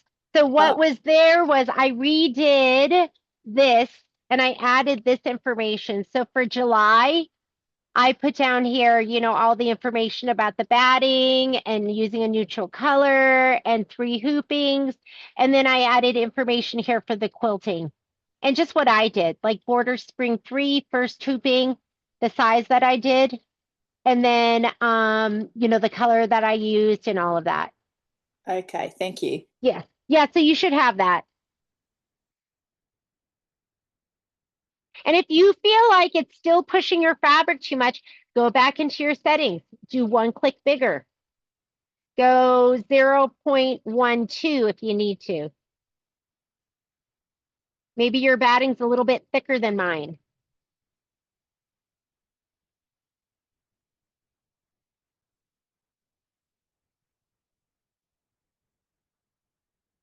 So I originally bought these to be to use with my scan and cut, but I've been using them way more with just my regular sewing as like a stiletto and like a good edge, like a nice long flat edge.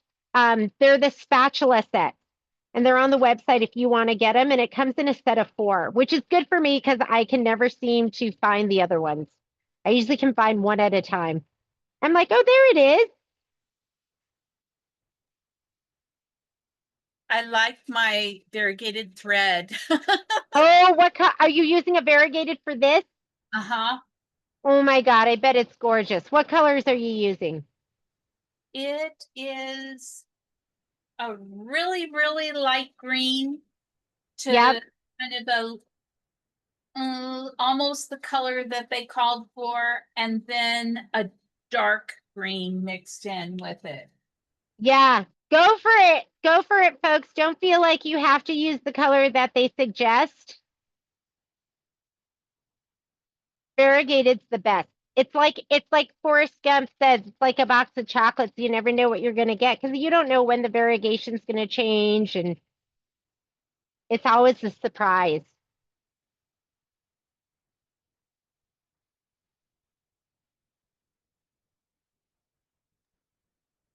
It makes the grass look like real grass, that it's Oh, not really?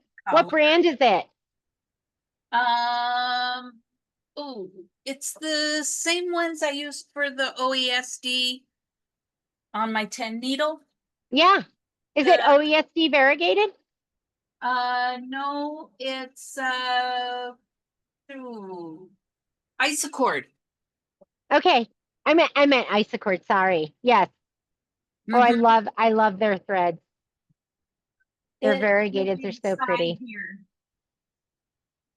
99 9982? 9905. 9905. I just got that iridescent green, and I don't know if you still need that, Miss Cindy. Or did you find something? I had put in a notice if it came in, and about 2 days before you told me you had it, they called and left a message saying that they had it. So Okay. I got it from them Okay, perfect. because that was the only place I could find it. I know. Sometimes was, it's hard finding stuff. but I'm kind of like, I don't want to start my peacock one right now because I got a bunch of stuff going on. Because I know if I started, I want to keep going. Oh, yeah.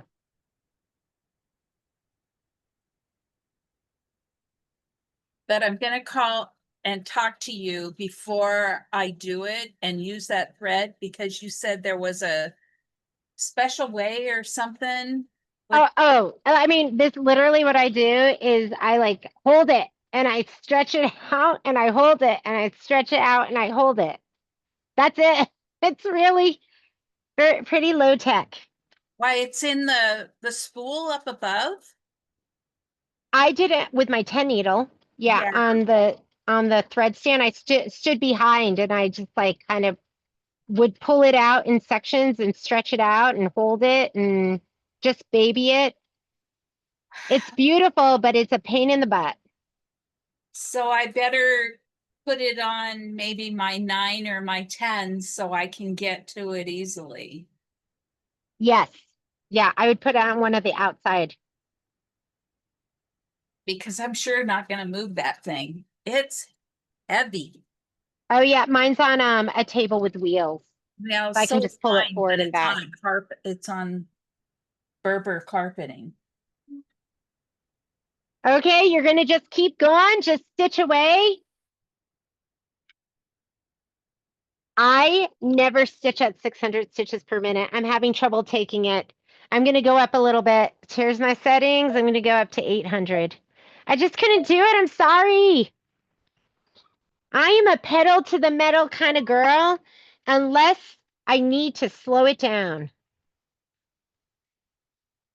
And you'll just be amazed at how it'll drop your stitch time.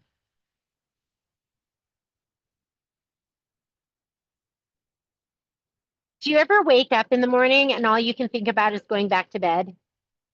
That's kind of like how I woke up this morning. I was like, oh my God, I can't wait to go back to bed. So cute. Oh my goodness. The background quilting for Enchanted. I gotta give you a little preview. For Enchanted Winter is so cute. I was flipping through that book. Where's the book? Why don't we'll semi-watch this because it's going so well, and we'll look at some of this. So the background quilting that you're going to be using, this is going to be the next big project that we'll do at our store, the next big Kimberbell project. And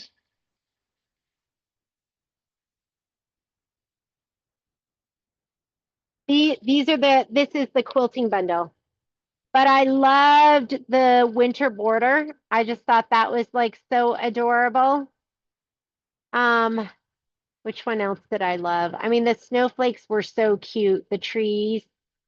I always tell myself I'm just going to use what I have, but then I see something, I'm like, oh, I got to have that. But we should challenge ourselves to just use what we have. Fabric, designs.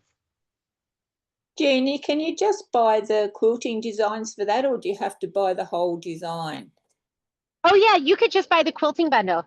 So I mean, every time they have like suggestions at Kimberbell, I'm like, can you just include the quilting designs for the customers? Because it gets expensive. So Yeah. you have to buy the design separately. So all the designs for this are separate from the quilting bundle.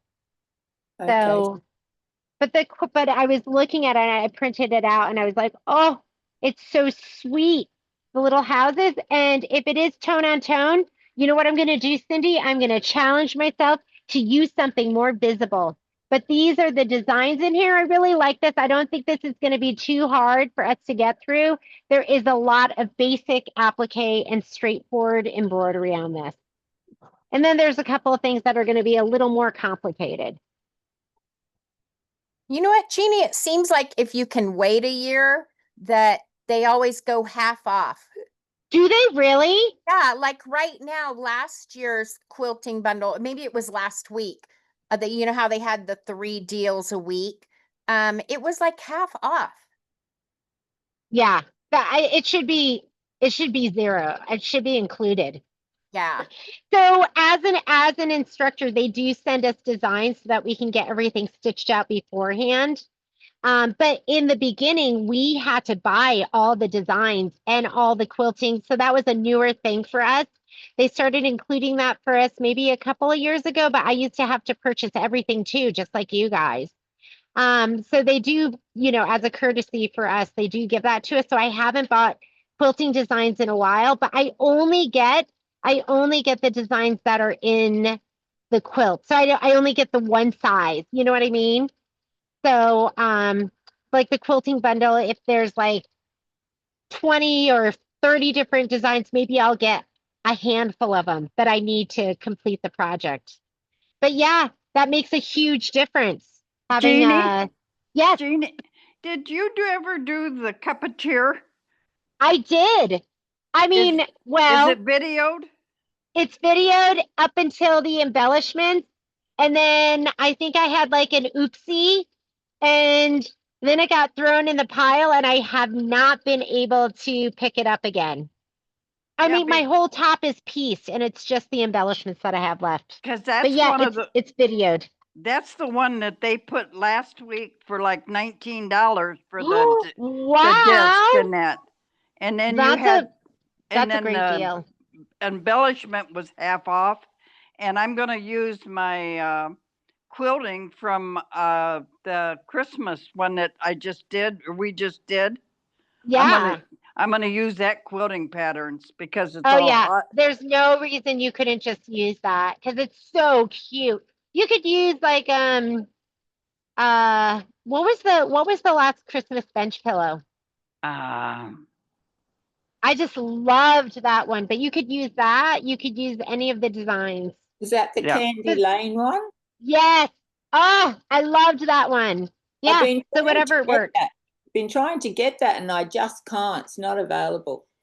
Oh, I mean, I think we have, I'd have to look. I think we have all of that in the store. I think we cut those kits. So if you need it, just check our website. can you do the kit for the cup of cheer? No, I don't think I can. I don't have any. I have some of the fabric left, but I don't have much of it. I probably have about half of it. Okay. So do you have the Candy Lane designs? Because it's just I keeps saying think I might. I think I had a couple left at the store. I think they were discontinuing them, and they'll put them on the website as a download. But if you wanted like a hard copy, I think I might have those at the store. So shoot me an email, and when I Yeah. go to the store tomorrow, I can check. Okay, thank you. Yeah. That one was one of my favorites. That one, the Halloween one, the 4th of July one. I can't wait to do this next, the Valentine's Day one. The Sweet Shop, I think it's called. Looks so cute.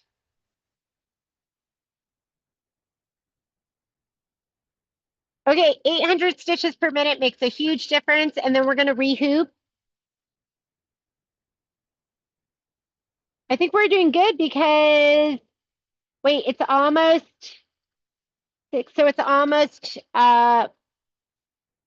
it 4 o'clock here? Okay, Jeannie, it's 7 o'clock here, so I'm gonna say goodbye. Well, you have a great night. And thanks for joining us. And I will, the next one will be, I haven't looked at the calendar, but I think we're scheduled for the first Friday of August. Okay, I got a couple things on the calendar. Good. Perfect. We'll see you then.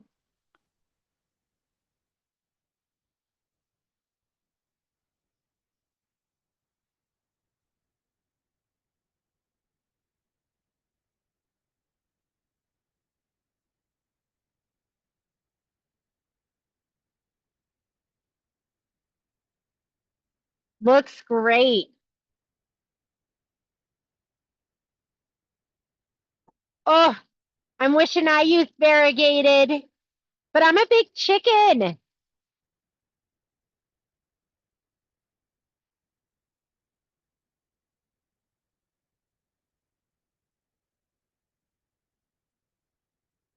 Okay, the 14 here will make a difference because for your next hooping, you can do, I think the next hooping I did the 10-inch, which is really 9.75.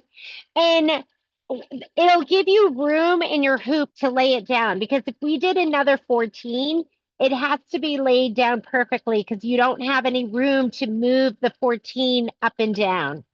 So with the 10-inch, we'll have to lay it down left to right. It needs to be centered perfectly, but we have room up and down.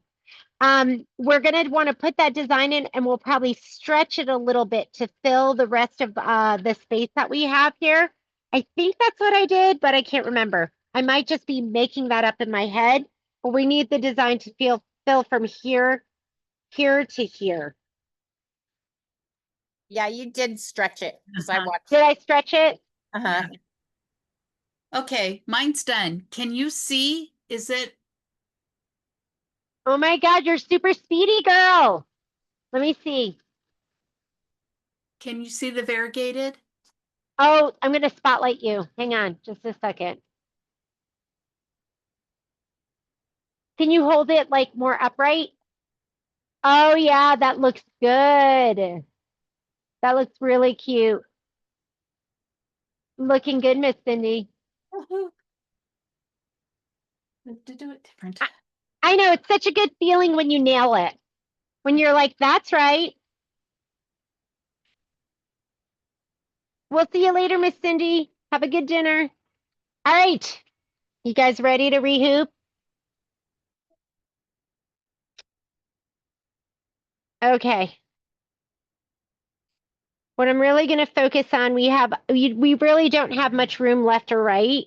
I probably should have snugged that in a little bit. Like if I hadn't gone all the way to the edge, whoop, whoop. If I had taken these and moved them in a little bit, then I would have a little room to go left and right, but I didn't do that. So note to self, if you have this space, leave a little bit of room left and right. And that way, if you're not hooped perfectly, you can move your design, or you can move the design left or right a little bit. Trimmed, but because, you'll have to put a picture up in like our sew along page. Okay, I'm gonna go ahead and take this off. These will like, Before you Yep. unhoop, I found a trick to line it your next hooping up. Is okay, if you tell get me. a pen and Yep. draw a line the inside of your hoop right along that edge on both sides. You know what I mean? Yes. On the inner edge of your hoop, on the So side. like right here, like Yeah. take my pen and just do this. On the, yes. And then on the next hooping, you can kind of get it lined up a little bit better and not like cattywampus. Yeah, not like me where I'm like struggling and like Well, having I to do it over and tried over. several Okay. times, so then I figured that out. Let's try that. So I just took a pen and I just kind of drew on the inside, and I'm going to pop this up. I'm going to move this up. And if you want, we could go ahead and like spray this now. This, for this one, I am going to just spray this right here, and I'm going to lay it down the middle. And then we could just do the background placement stitch and center this to the background placement stitch. Does that make sense? So let's do that first. I didn't do that in my video, but I'm just thinking about it and going, let's just do that right now. Okay. So if we just give this, let me go get my cardboard. And I'm going to skip the batting placement. I'm just going to go straight to the background placement.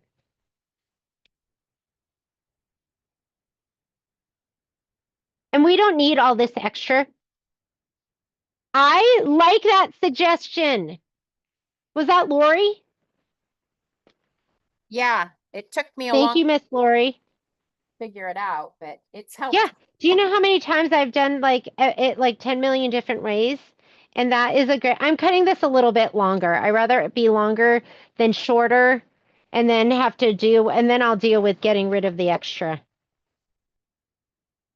No, that sounds amazing.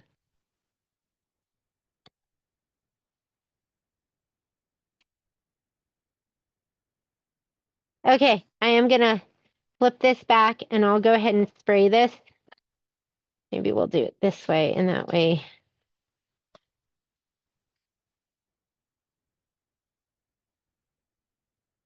I'm gonna do this first.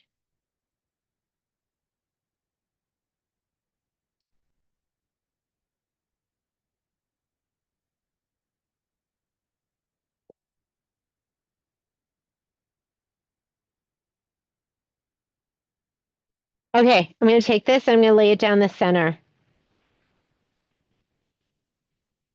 And I'm not worried about it being like totally perfect, so it's okay.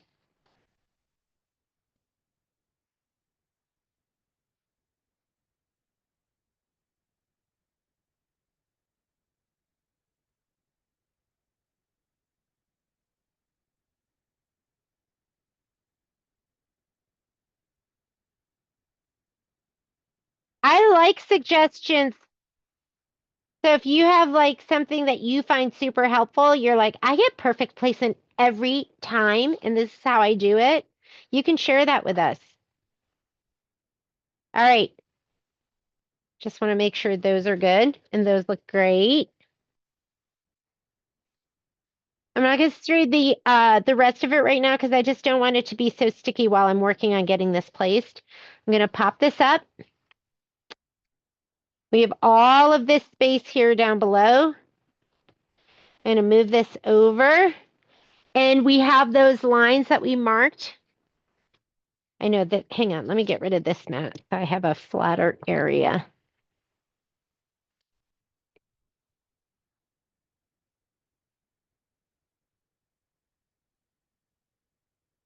Here we go.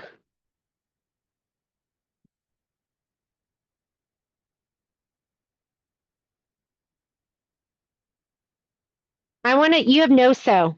So right here, I'm really close to the edge. I'm going to move this so it's going to be more in the center. So, and what I'm centering is this part that hasn't been quilted yet. So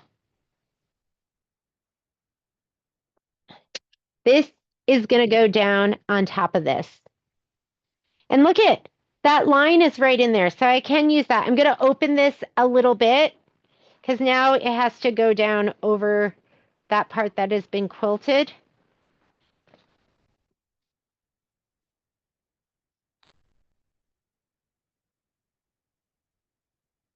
Oh my God, Miss Lori, look at that. So those lines, and this one might have to, remember, you're the boss. If you need to like snug that over a little bit more, you can do that. But I have that line right on the inside on both sides. Miss Lori, where have you been my whole life? Okay. And then this, you know, it should be, we have room. This can like, you got a little bit of give left and right. Make sure that your inner hoop is flush with your outer hoop. You want a better view? Oh, hang on. My battery is running low on my computer. I gotta switch my cords.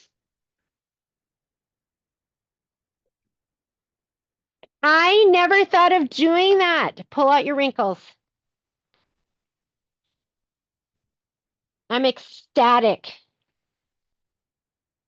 Okay, I'm gonna go ahead and tighten this up I too. got it from you because you know how you do your edge to edge, you draw that Yeah. line down? Yes. With the template? Yeah, I never thought about doing it. I never thought about doing it with that, and that looks like it's going to just be so right on. And we can give it a little, remember, you're the boss. If you need to move it over just a little bit one way or the other, we're going to do that. I'm going to take this and put it back on my machine. This is what we're quilting. I have tons of room, top and bottom. So just make sure you can put this kind of in the center. So if you need to move it up or down, you can. And let's go put this on the machine. I'm going to have to redo my design because the one I had before was the 14-inch, and now we're using I'm going to be using the 10-inch. Whatever you're using, we're going to be loading that. I love edge to edge. We're going to have to do another edge to edge class.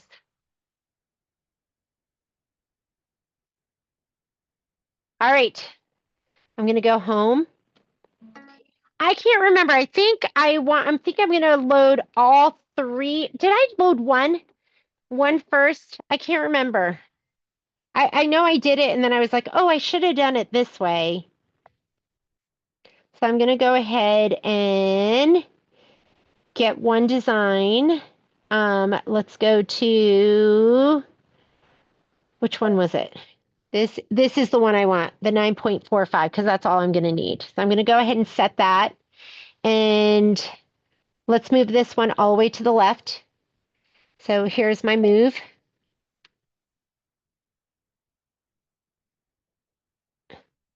And I was one or two clicks from the very left side. There.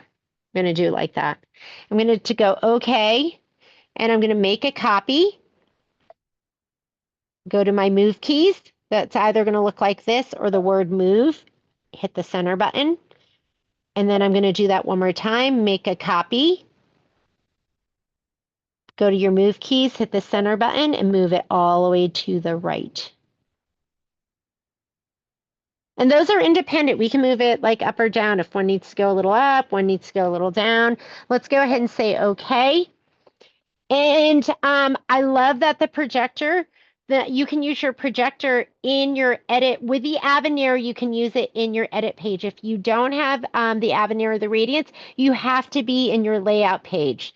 So the advantage of being able to do it in your main edit page is you can size here. You cannot size in your layout page. So I'm going to go ahead and I'm just going to do it here. I'm going to touch my projector button, which is the little upside down cone. Carriage of the embroidery unit will move. Remember, you move your projector with your finger and the designs with your arrows. So right now I'm projecting in the very middle, but I can't see the very top.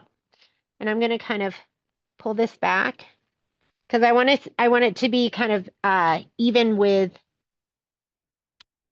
the top is where I'm checking, where the join's going to be. Okay, so with my finger, I'm going to move the projector up. Come on. Because I just want to see right here. Okay, so I'm far from where this is. I want that to be about 1/8 of an inch. And I feel like I'm going to have, fabric needs to move over the tiniest bit.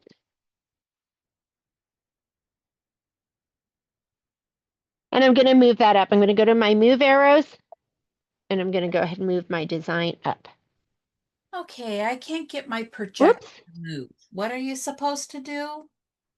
Oh, you know what? I'm going to do this in my next page because guess what? They're moving independently. So hang on just a second. I'm going to do this, center, move him to the right. Okay, so you can't get your what? You can't get the projector to move up. Oh, okay. First of all, I want these designs to move as one, and I don't feel like grouping in my edit page. So first thing I'm going to do is I'm going to go to embroidery, which is going to take me to my layout page. So I'm going to do that first, okay? My projector is the upside down cone or the right side up cone.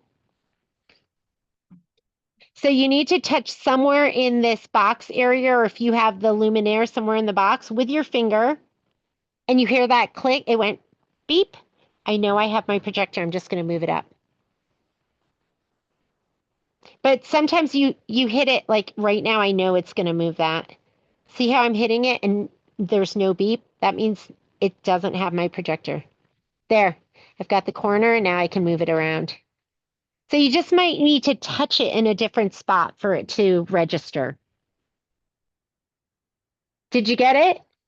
Yeah, finally. Okay. It So doesn't. now, now I want to move that up. So now I'm going to go to my move arrows.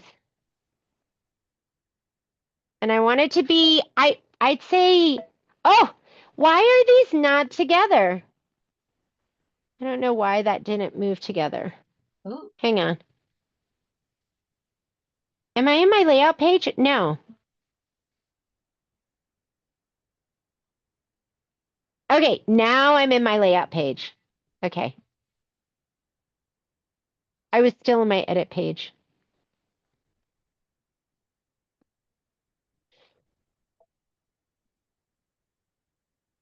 Here we go. Okay. Move arrows. Now it's moving everything. Do you see all my designs are moving now? Whoops. All right, you want to be like a 1/4 inch away. You don't want to be too close or you're going to have a tough time and it's going to want to catch your fabric on the top.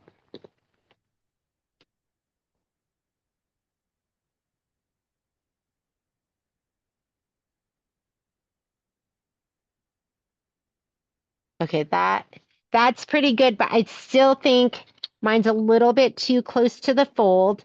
So I'm going to move it down just a little bit. And I need my fabric to actually go over more. A little bit too close to that edge. So I'm going to try and just, am I going the wrong way? I'm going the wrong way. And I want this to be centered to this. Sorry, Jenny, I've got to go again. So I've got an No appointment. worries. It was nice of you to join us. We will see you later. Okay, thank you. Bye, everyone. Of course. We'll see you. I think I need to get my lines over a little bit. And I don't know if I can do this hooped. So I might have to. I'm going to try and just pull the fabric while it's in the hoop, but I don't know if that's going to work.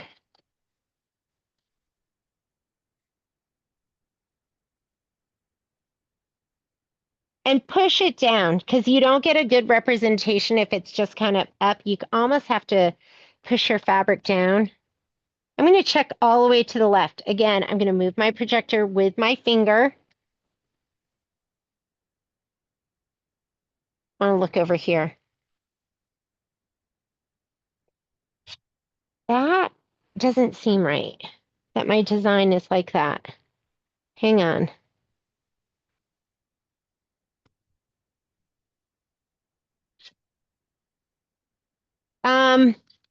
I'm going to turn my machine off and on again because my design is way too far over and I don't know if I moved something.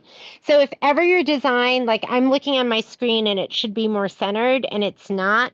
So if ever your design looks like it's where it's not supposed to be, I could have knocked this out of calibration. I might have hit this. So I'm going to take this off and I'm going to go ahead and turn my machine off and on again. The other thing I'm going to do, just in case, is I'm going to put this into memory, and memory is going to be your pocket.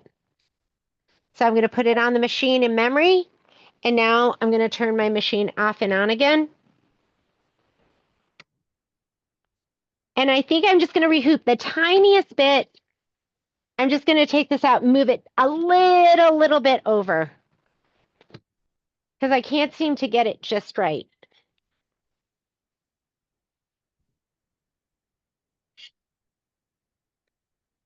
And you know, the hooping is kind of a pain. It is, but it's so worth it. It's just 2 hoopings. Get it right. Take your time. I think I need this to scoot over the tiniest bit. But that, I love having the line there because it gives me a point of reference. And I find that so helpful. I love it, Lori.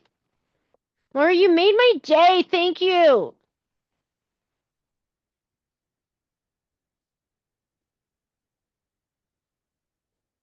Yeah, because point of reference makes a difference. And I think it needed to be over this way, the tiniest bit, like just the tiniest bit. Hopefully I did that the right direction.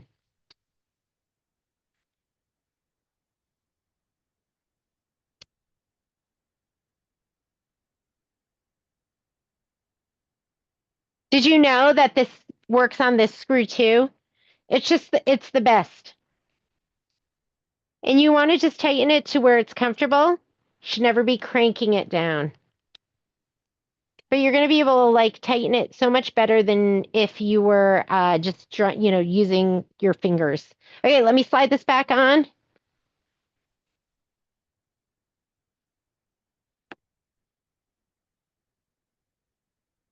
You're just going to move. Hang on, I'll be right with you. Let me slide this on and then I'll bring the camera over.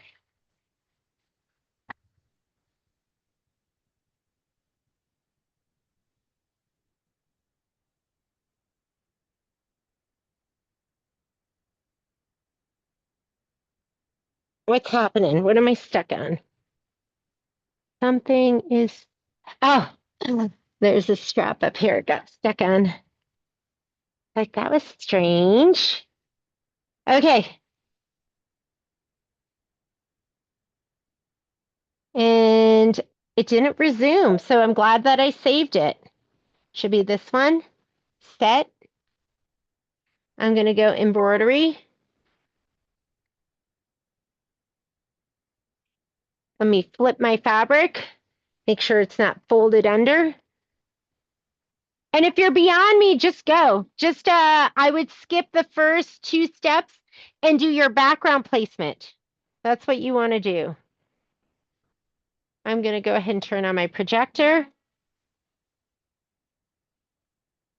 I use my finger on my screen to move it up.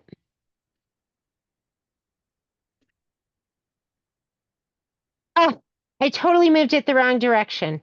I needed to go to The right? No. No, I need to go to the left.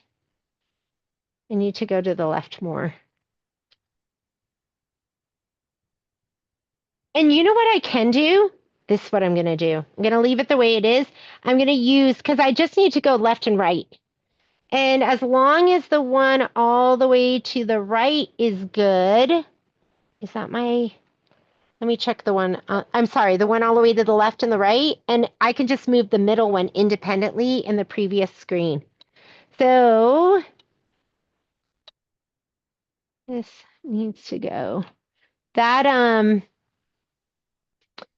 the tack down line should be in line with the yellow. So I have a turquoise, a yellow, and the orange. That tack down line needs to be in line with the, let me see how far off we are.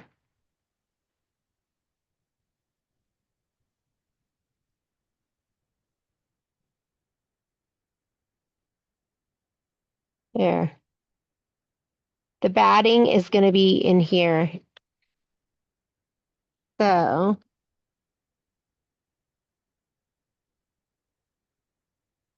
okay, I think that's actually good over here.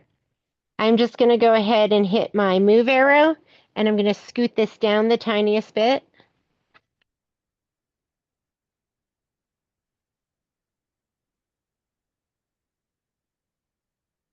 I'm going to go one more down because I just don't want it to be too close to the edge right there. Okay, let's check our middle one.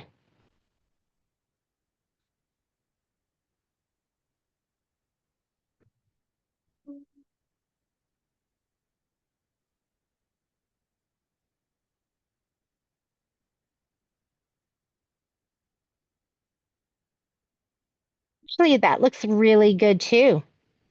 I think that's good. So the middle looks really good as well. I'm just looking at my batting and it's going right outside of this one. So I think that's good. Let me just scoot this one up. I'm going to check. I'm moving the projector on my screen.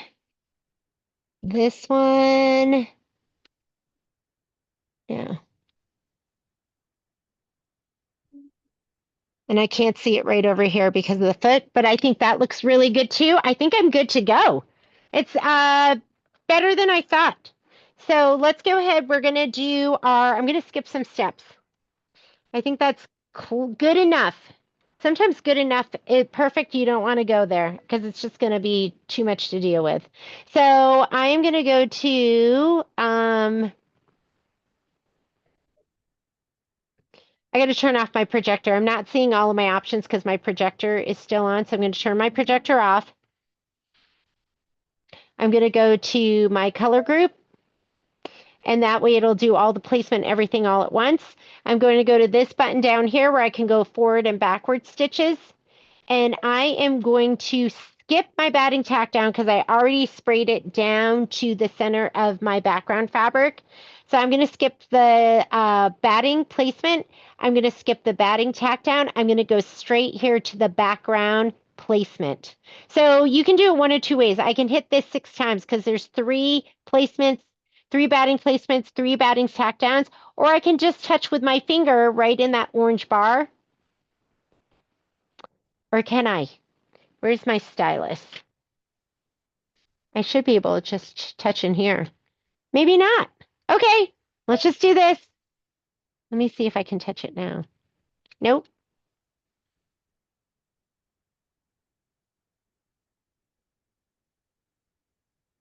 Okay, you want to see turquoise because that's placement. And make sure that you kind of grab that fabric back so it doesn't kind of gather and puddle to forward. So I'm going to grab this and kind of pull it back and let's stitch. Don't reach to the, I try to reach to the, with my left hand, and that was a big mistake. My hand literally got like stuck and sandwiched over here.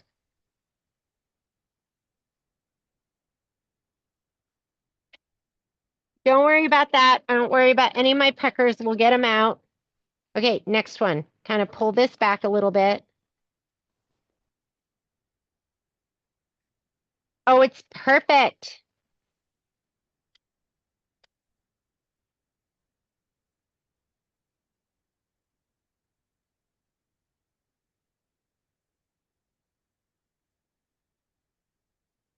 I think I did one of them where I literally just found the center.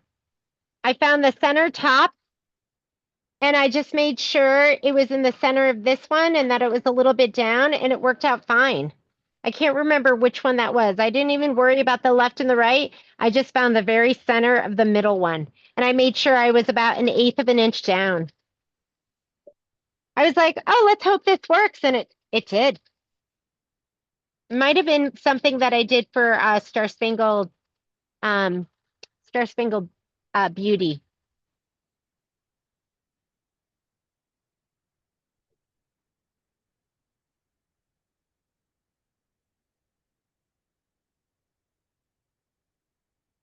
Okay. I'm just going to go ahead and spray right down here, down these. I'm just going to make sure I don't get the spray everywhere. If you feel like you're super heavy-handed and that you're going to make a big mess, don't do this. But if you feel like you could just be really gentle and not get it all over your machine and all over your hoop.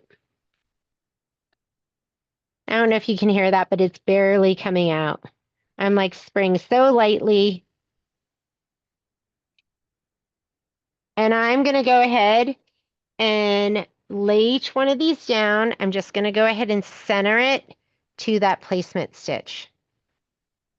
And I'm really focusing on that batting, just making sure the batting is like right down the center.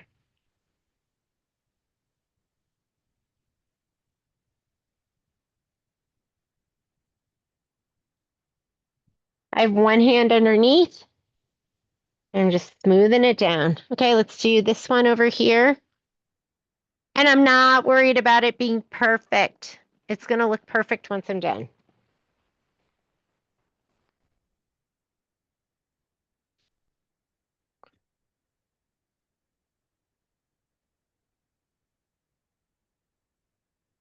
I am going to take my speed down though. I'll go to 600. And then I'm just going to hold my button down on the right-hand side. I was trying to do the start-stop and it was just too complicated. I'll just go nice and slow. There we go.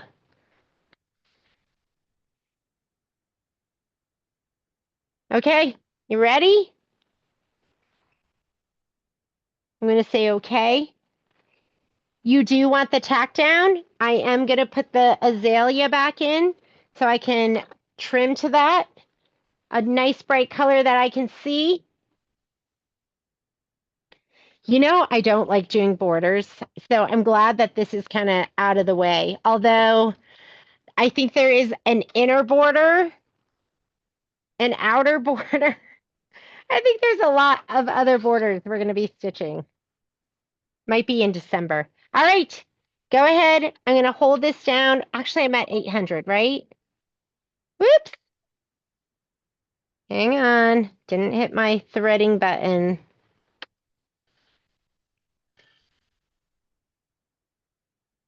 Okay.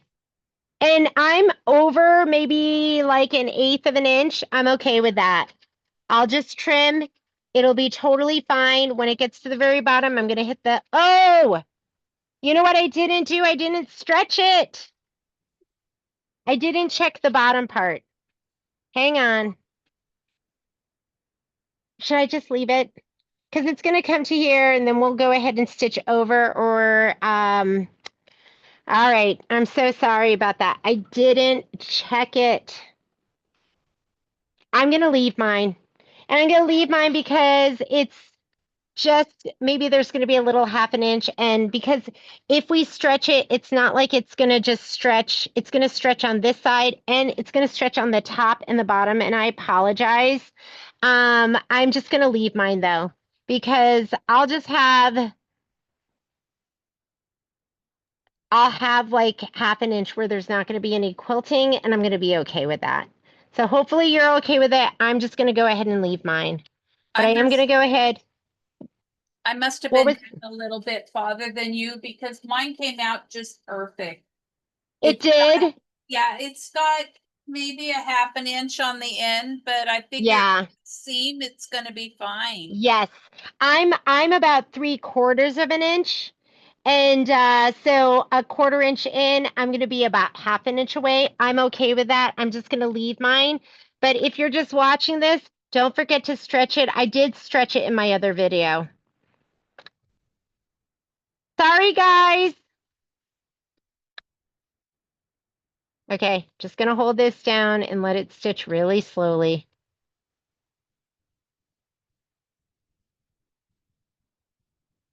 It's those seams that really get you. Yeah, hopefully you're not too far off.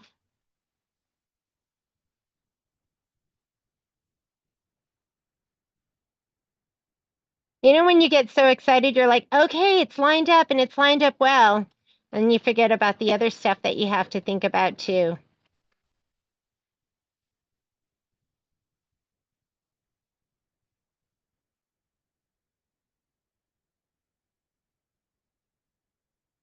This part too, you want to kind of pull this back and make sure it's taut.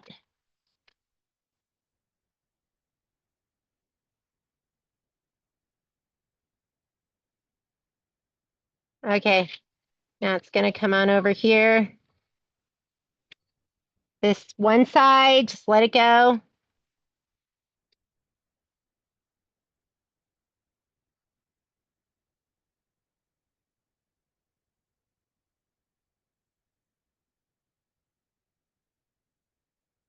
I'm going to hit the stop button.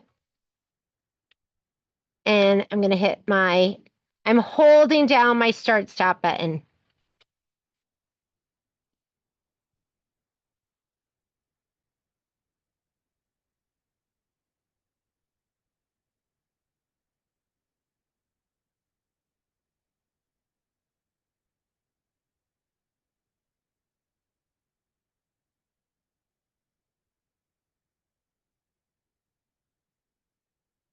Yeah, I don't know why they wouldn't just give us a design that's 10 inches.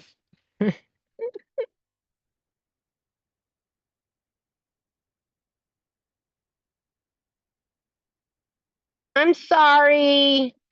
I feel bad that I didn't have you stretch.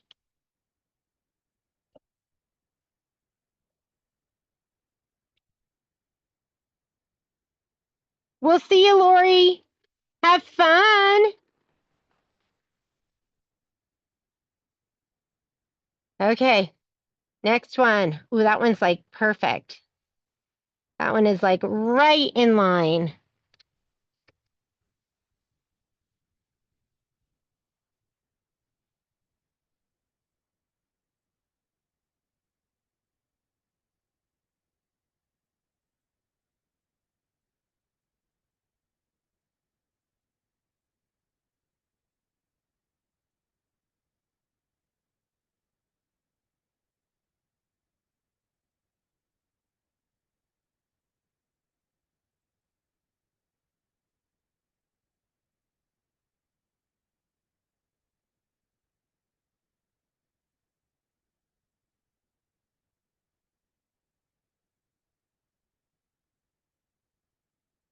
Oop.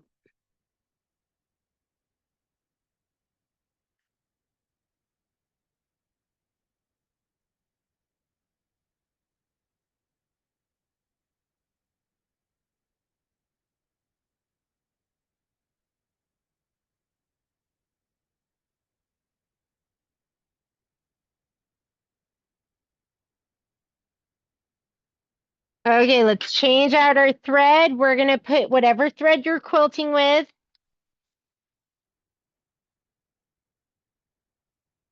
And I could have left maybe a bigger gap there.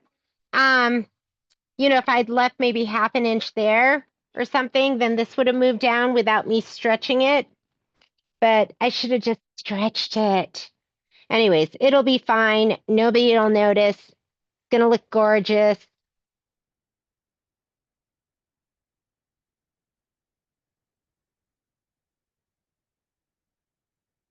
Anytime I'm close to the embroidery arm, I always go in with my right hand. And that's just on the Avenir. Okay, quilting. Let's do it. Let's thread it. I can't seem to remember to hit the thread button at all today, can I?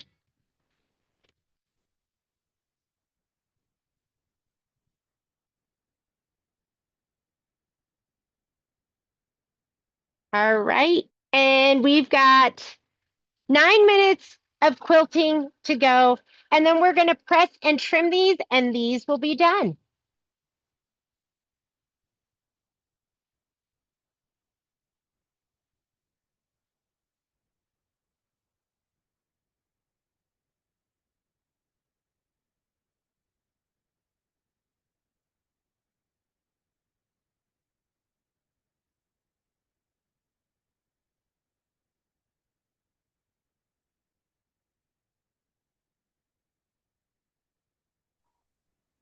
Hey, Jeannie, Yeah, it's Leslie Wenzel. How are you? I'm doing great, Miss Leslie.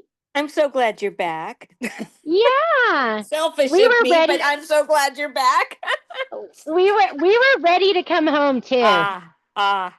Hey, I just wanted to share something with you. When I was watching your Star Spangled Banner, when you were making the binding, Yes, on the bias, and you yes, had mentioned that you didn't know another way of doing it. yes. I happened to come across a gal named Debbie on YouTube. She goes by DIY Debbie, Uh-huh. and she shared a way of taking the fabric and you sew basically the three sides together, leaving the fold, of course. And Okay. and then the way she marks it and Yes. cuts it, you will end up with one long piece of binding. You don't have to sew anything else together. Oh, okay. I actually I like when I first started sewing again, I was making stuff for my kids and I was doing bibs and things like that. And Right. I did this other binding technique where it was kind of like offset and then you cut it around like in a circle and it's all in one piece. Is that what you're talking Yes. about? Yes. Will you send that to me? I will. I Yeah, will. It was I thought, "Oh gosh, am I going to be brave enough to try it?" But I did. And of course, it wasn't perfect, and it made so much binding. I could not believe the amount of extra I had. But it was so easy once, you like you say you yeah, offset the cut so that the yep. strips are already connected. It was fabulous. Yeah, So, so when you do it that way, is there you only sew like one side? Like, you is there sew the only one three. seam? Well, you sew wrong sides together, from the Okay. fold to the Yep. selvages, and you do all three unbound sides, right? Yep. And then you take a long ruler, and on one of the sides from corner to corner, I diagonally. have, I have that long ruler and I have not Yes, used it in yes, whatever, more than a decade, but I did do bias binding like that yes. before. It was And I amazing. didn't. Yeah, send it to me, and when I we have the will. next project, I'll Okay, share it with everyone. Or we can, if you wouldn't mind posting it to the A1 Sew Along group too, so other people could find it. But okay. yeah, I have a long bias binding ruler, and I just couldn't even remember what it was, like how I did it. I So just used a yeah, regular straight edge. I didn't yes, even have it was, long, because the way you fold the fabric after you cut it, you fold it into thirds and then you only cut diagonally on 2/3, I yes, think. Yes, and then it works out. It's amazing. But that sounds amazing. I just wanted to share that with you. Yay! Yeah, Yeah. yeah, I know I had done it a different way before, but I just couldn't remember. It'd been years. I haven't done bias binding in so long. But I thought it was kind of fun It to do the was. It scallop. was. I And the way didn't it came find out. like I didn't find that I could get rid of that bulk in the valleys, but just pressing it, like just Yes. flattened it out and made it look great. Yes. And because it's on the bias, it's always a little wonky, you Yeah. know. but when you sew it on the quilt, it's fine. Yeah, I It loved works it. out I thought it just was kind of fun. great. I don't know if Yes. I'm going to do it all the time, but I wouldn't mind. I No. wouldn't be opposed to doing another project down the road for sure. Yeah, I would, because the way she was showing you, and I'm not sure the way you did it, you still had long pieces, and you didn't need the shorter ones, you know. Yes. Yeah, But I had a good amount left. Like yes, I didn't really need all those short ones. I had yes, a decent amount left afterwards. which you don't know till you do it, right? Yes. Yeah. But yeah, send that video. I'd love to watch Will that one do. again. Will do. Just All wanted to right. share. Thank you, my Thanks, dear. Miss Leslie. Uh-huh.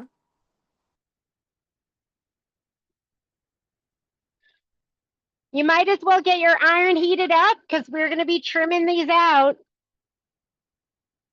And we're going to press before. So heat up that iron.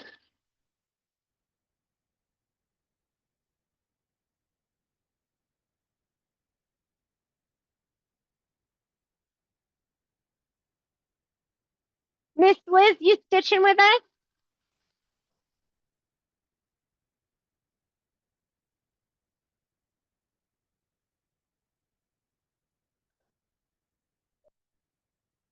Oh, I can't hear you. You're unmuted. I can see your lips moving.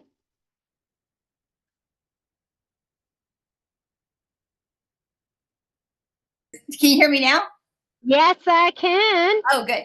I got a really late start because my my Outlook wouldn't load on my computer at all. I guess they changed all kinds of policies and stuff. So I got a really late start. Then I couldn't figure out how you were, starting the stuff. But I looked at your previous ones, and so now I've kind of got the All right. done. It's maybe don't forget to stretch the design. Yeah, I've never done borders before, so it looks kind of complicated in getting everything all lined up. That lining it up, I mean, and like I said, they have another technique where you like trim everything, and then you have a placement line and you line everything up that way. I just prefer keeping everything all in one piece and like just hooping and continuously.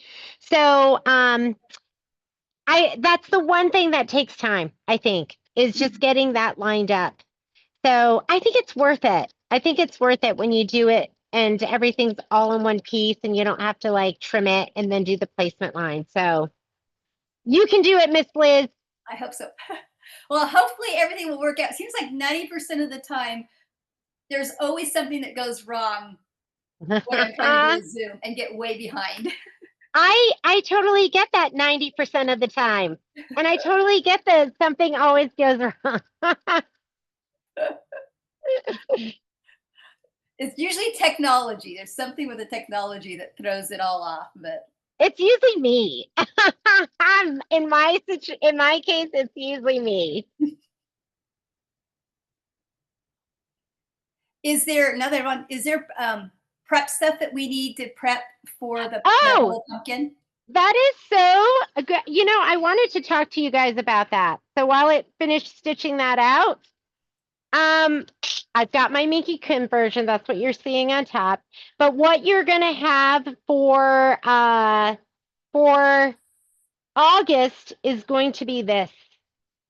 So this is your background, and then these are going to be your applique pieces. So that is going to be August.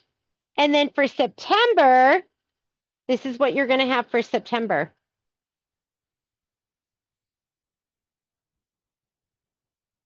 So, and there's going to be 2 blocks for each month, same block, but if I can remember, I'll mirror image.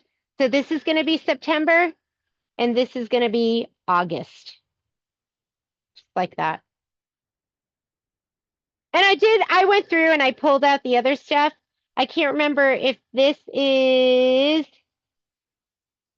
maybe this is August, September. This might be October, and this might be November. But I think that's going to be it. And then the rest of it is just going to be finishing. We'll probably have a day of borders or something like that. So And I haven't gotten this stitched out yet, but I'll get this stitched out and I'll get a supply list for you and I'll get an updated spreadsheet as well. So we'll have these coming up next. Where's the spreadsheet again? I forgot.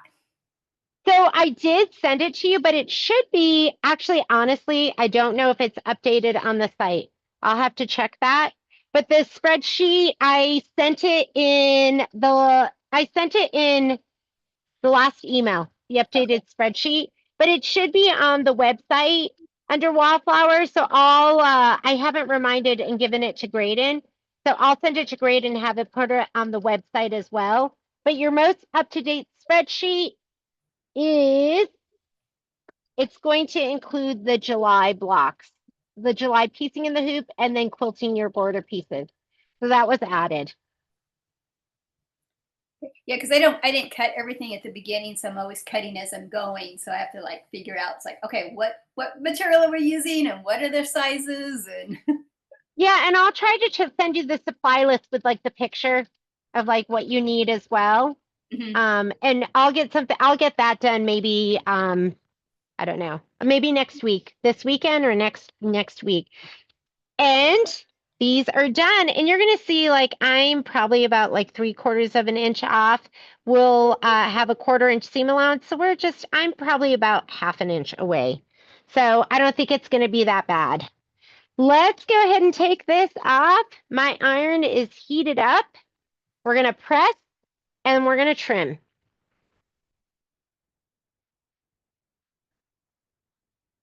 Here we go. I had a heart attack for a second because I saw this like folded under. I was like, oh no! I was a little scared to peek. But everything is fine. All is good. Okay, I like moisture. I usually just use water for this.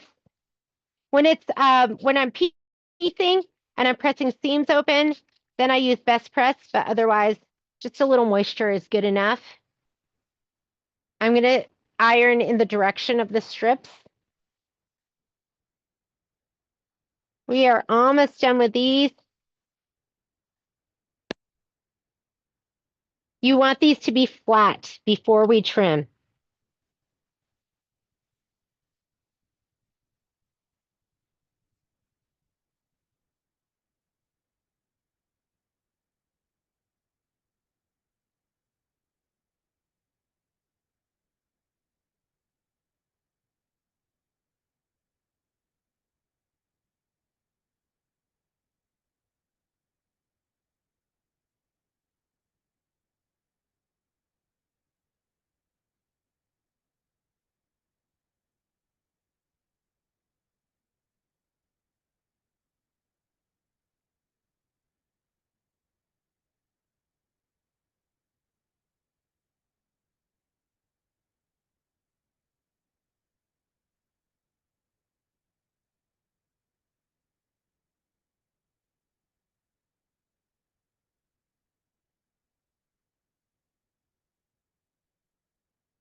All right, I'm gonna just get that out of the way. Lay this down. And I like this side with the black numbers. It's just easier for me to see. Hang on just a sec.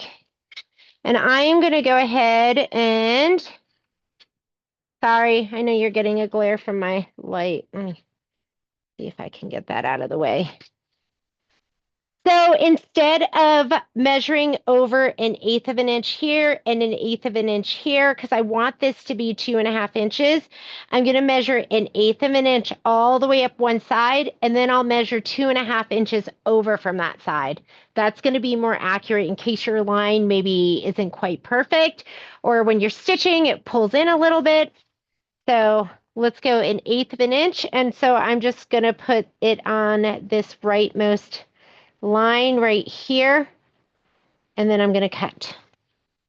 And let's also just cut off here.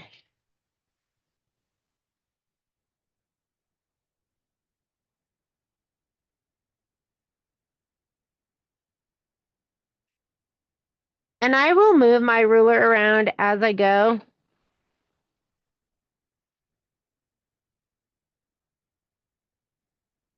Uh-oh. Didn't quite get that seam. Can I get up there? Hang on.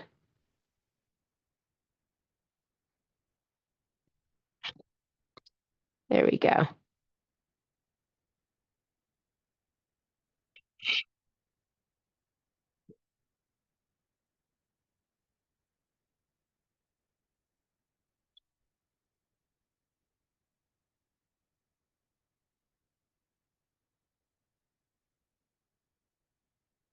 Okay.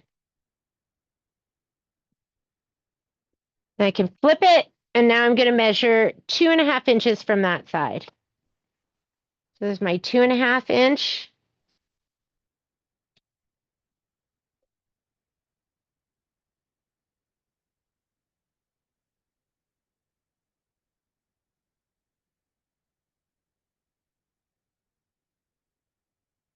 Because if you just measure 1/8 of an inch over, I don't think it'll be really totally accurate.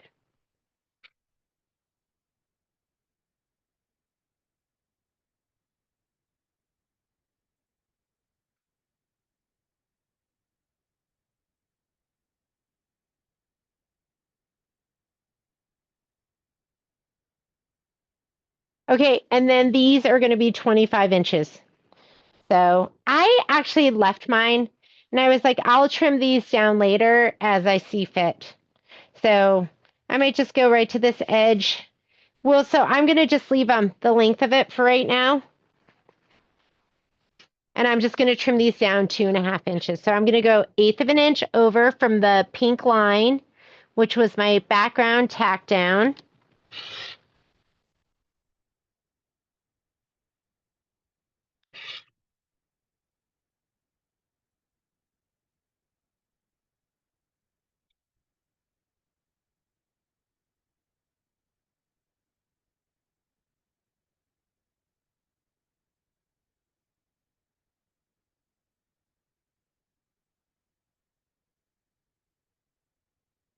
And then I'm going to measure 2.5 inches over from this edge.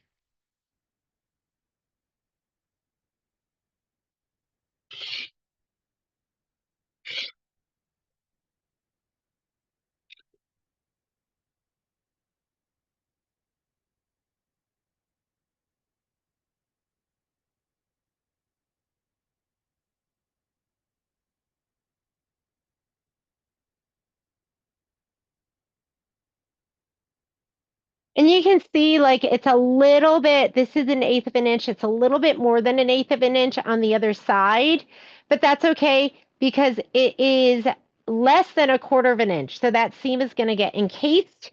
And I think that's more accurate to do the 1/8 of an inch from one side and then measure 2.5 inches to the other side. And I'll trim those down later the other way. So we're going to do our 1/8 of an inch. How's that? Is that better? You can see better.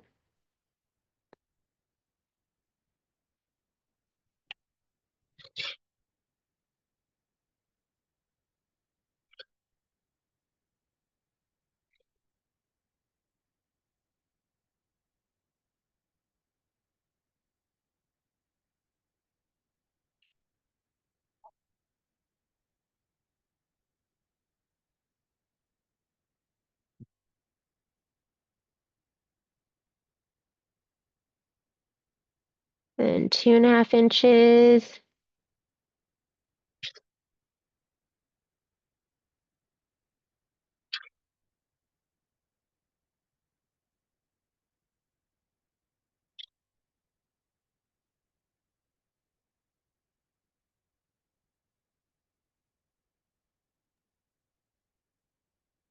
I'm just gonna share a little bit. You know, when I said that my Yeah, boogered up and I hit that box in the back, yeah. I was having some difficulty on the end on doing the stitching and breaking thread. Yep. I changed the needle and I cleaned out gave myself a different bobbin because it was almost gone anyway, and looked at the needle when I took it out. Yeah, I should have changed the needle right then and there when I figured out what the problem was. Was it bent? Mm-hmm. I don't know why. That's like the thing I look at the least. And I can't tell you how many times I've been over by Patrick and he's not even standing in front of the machine, but we'll have somebody come in for service. And he'll be like, the needle's bent. And I'm like, how can you even see it? You're not even like close. He's like, the needle's bent. And he's always right. Yeah. So, yeah, just the needle. I mean, I always check the easiest thing. Needle's part of it, but I will you go through the paths of least resistance and just check everything. And so glad that you found it was the bent needle. So these are done and they're absolutely adorable. The stitching is so cute. I'm sure those of you that use variegated, absolutely adorable. I mean, if anything, I think maybe I would have used like a pink. I think a pink would have been so cute in here with the pretty petals. My favorite variegated, and I use it for everything, is this one. And this probably would have been adorable with it. This is 2D. I don't know why it goes with everything. 2D color 05. And I bet that would have been so sweet with this. But I was a big chicken and I just left it tone on tone. But your 3 strips are done. I'll trim these later on just to make sure I have like enough. But it should be 25 inches. And mine's a little bit shy. So I'm gonna have some of like the fabric in there. Mine's a little bit shy, like this very top part right here. So I will trim that down later. I might have to like ease it in with a little bit of a stretch. So I'm gonna leave that for right now. But that's it, guys. Thank you so much for joining me for the borders. I don't know if I've sent you an invitation yet for September. I'm sorry, not September, August. But I will do that next. And I will send a note to Grade Into and make sure that the newest spreadsheet is on the website so you can find it easily. Does anyone have any questions?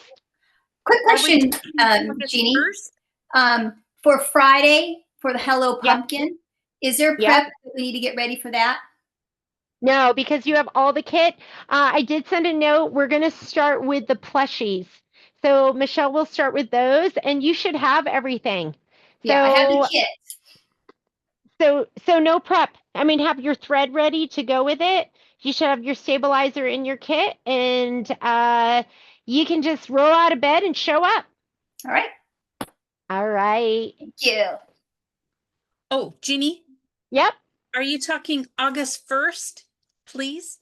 Yes. Did I say July? What did I say? Oh, you're talking about for what the date? Yeah. Let me look at, hang on one second. August I'm coming 1st over here. is the first Friday I looked. Oh, then let me come over here and look. Let's see. August 1st. We have it scheduled. I have it on the calendar for August 1st. So it's going to be August 1st, 10:30 to 12:30, and I will send out an invitation. I'll actually send it out to you right now. So 2025 and save. Okay, you guys should have an invitation. We will be getting together on August 1st, and we will be doing this amazing block. So that's going to be your fabric that you're going to have. And I will send you probably either be this weekend or next week. I'll send you the supply list with the updated sheet. I haven't stitched out yet, so I'll get it stitched out. This is what I'm going to be using because I'm doing Minky Kim. So I'm using this fabric. Look how cute it is with the little strawberries. It's so adorable.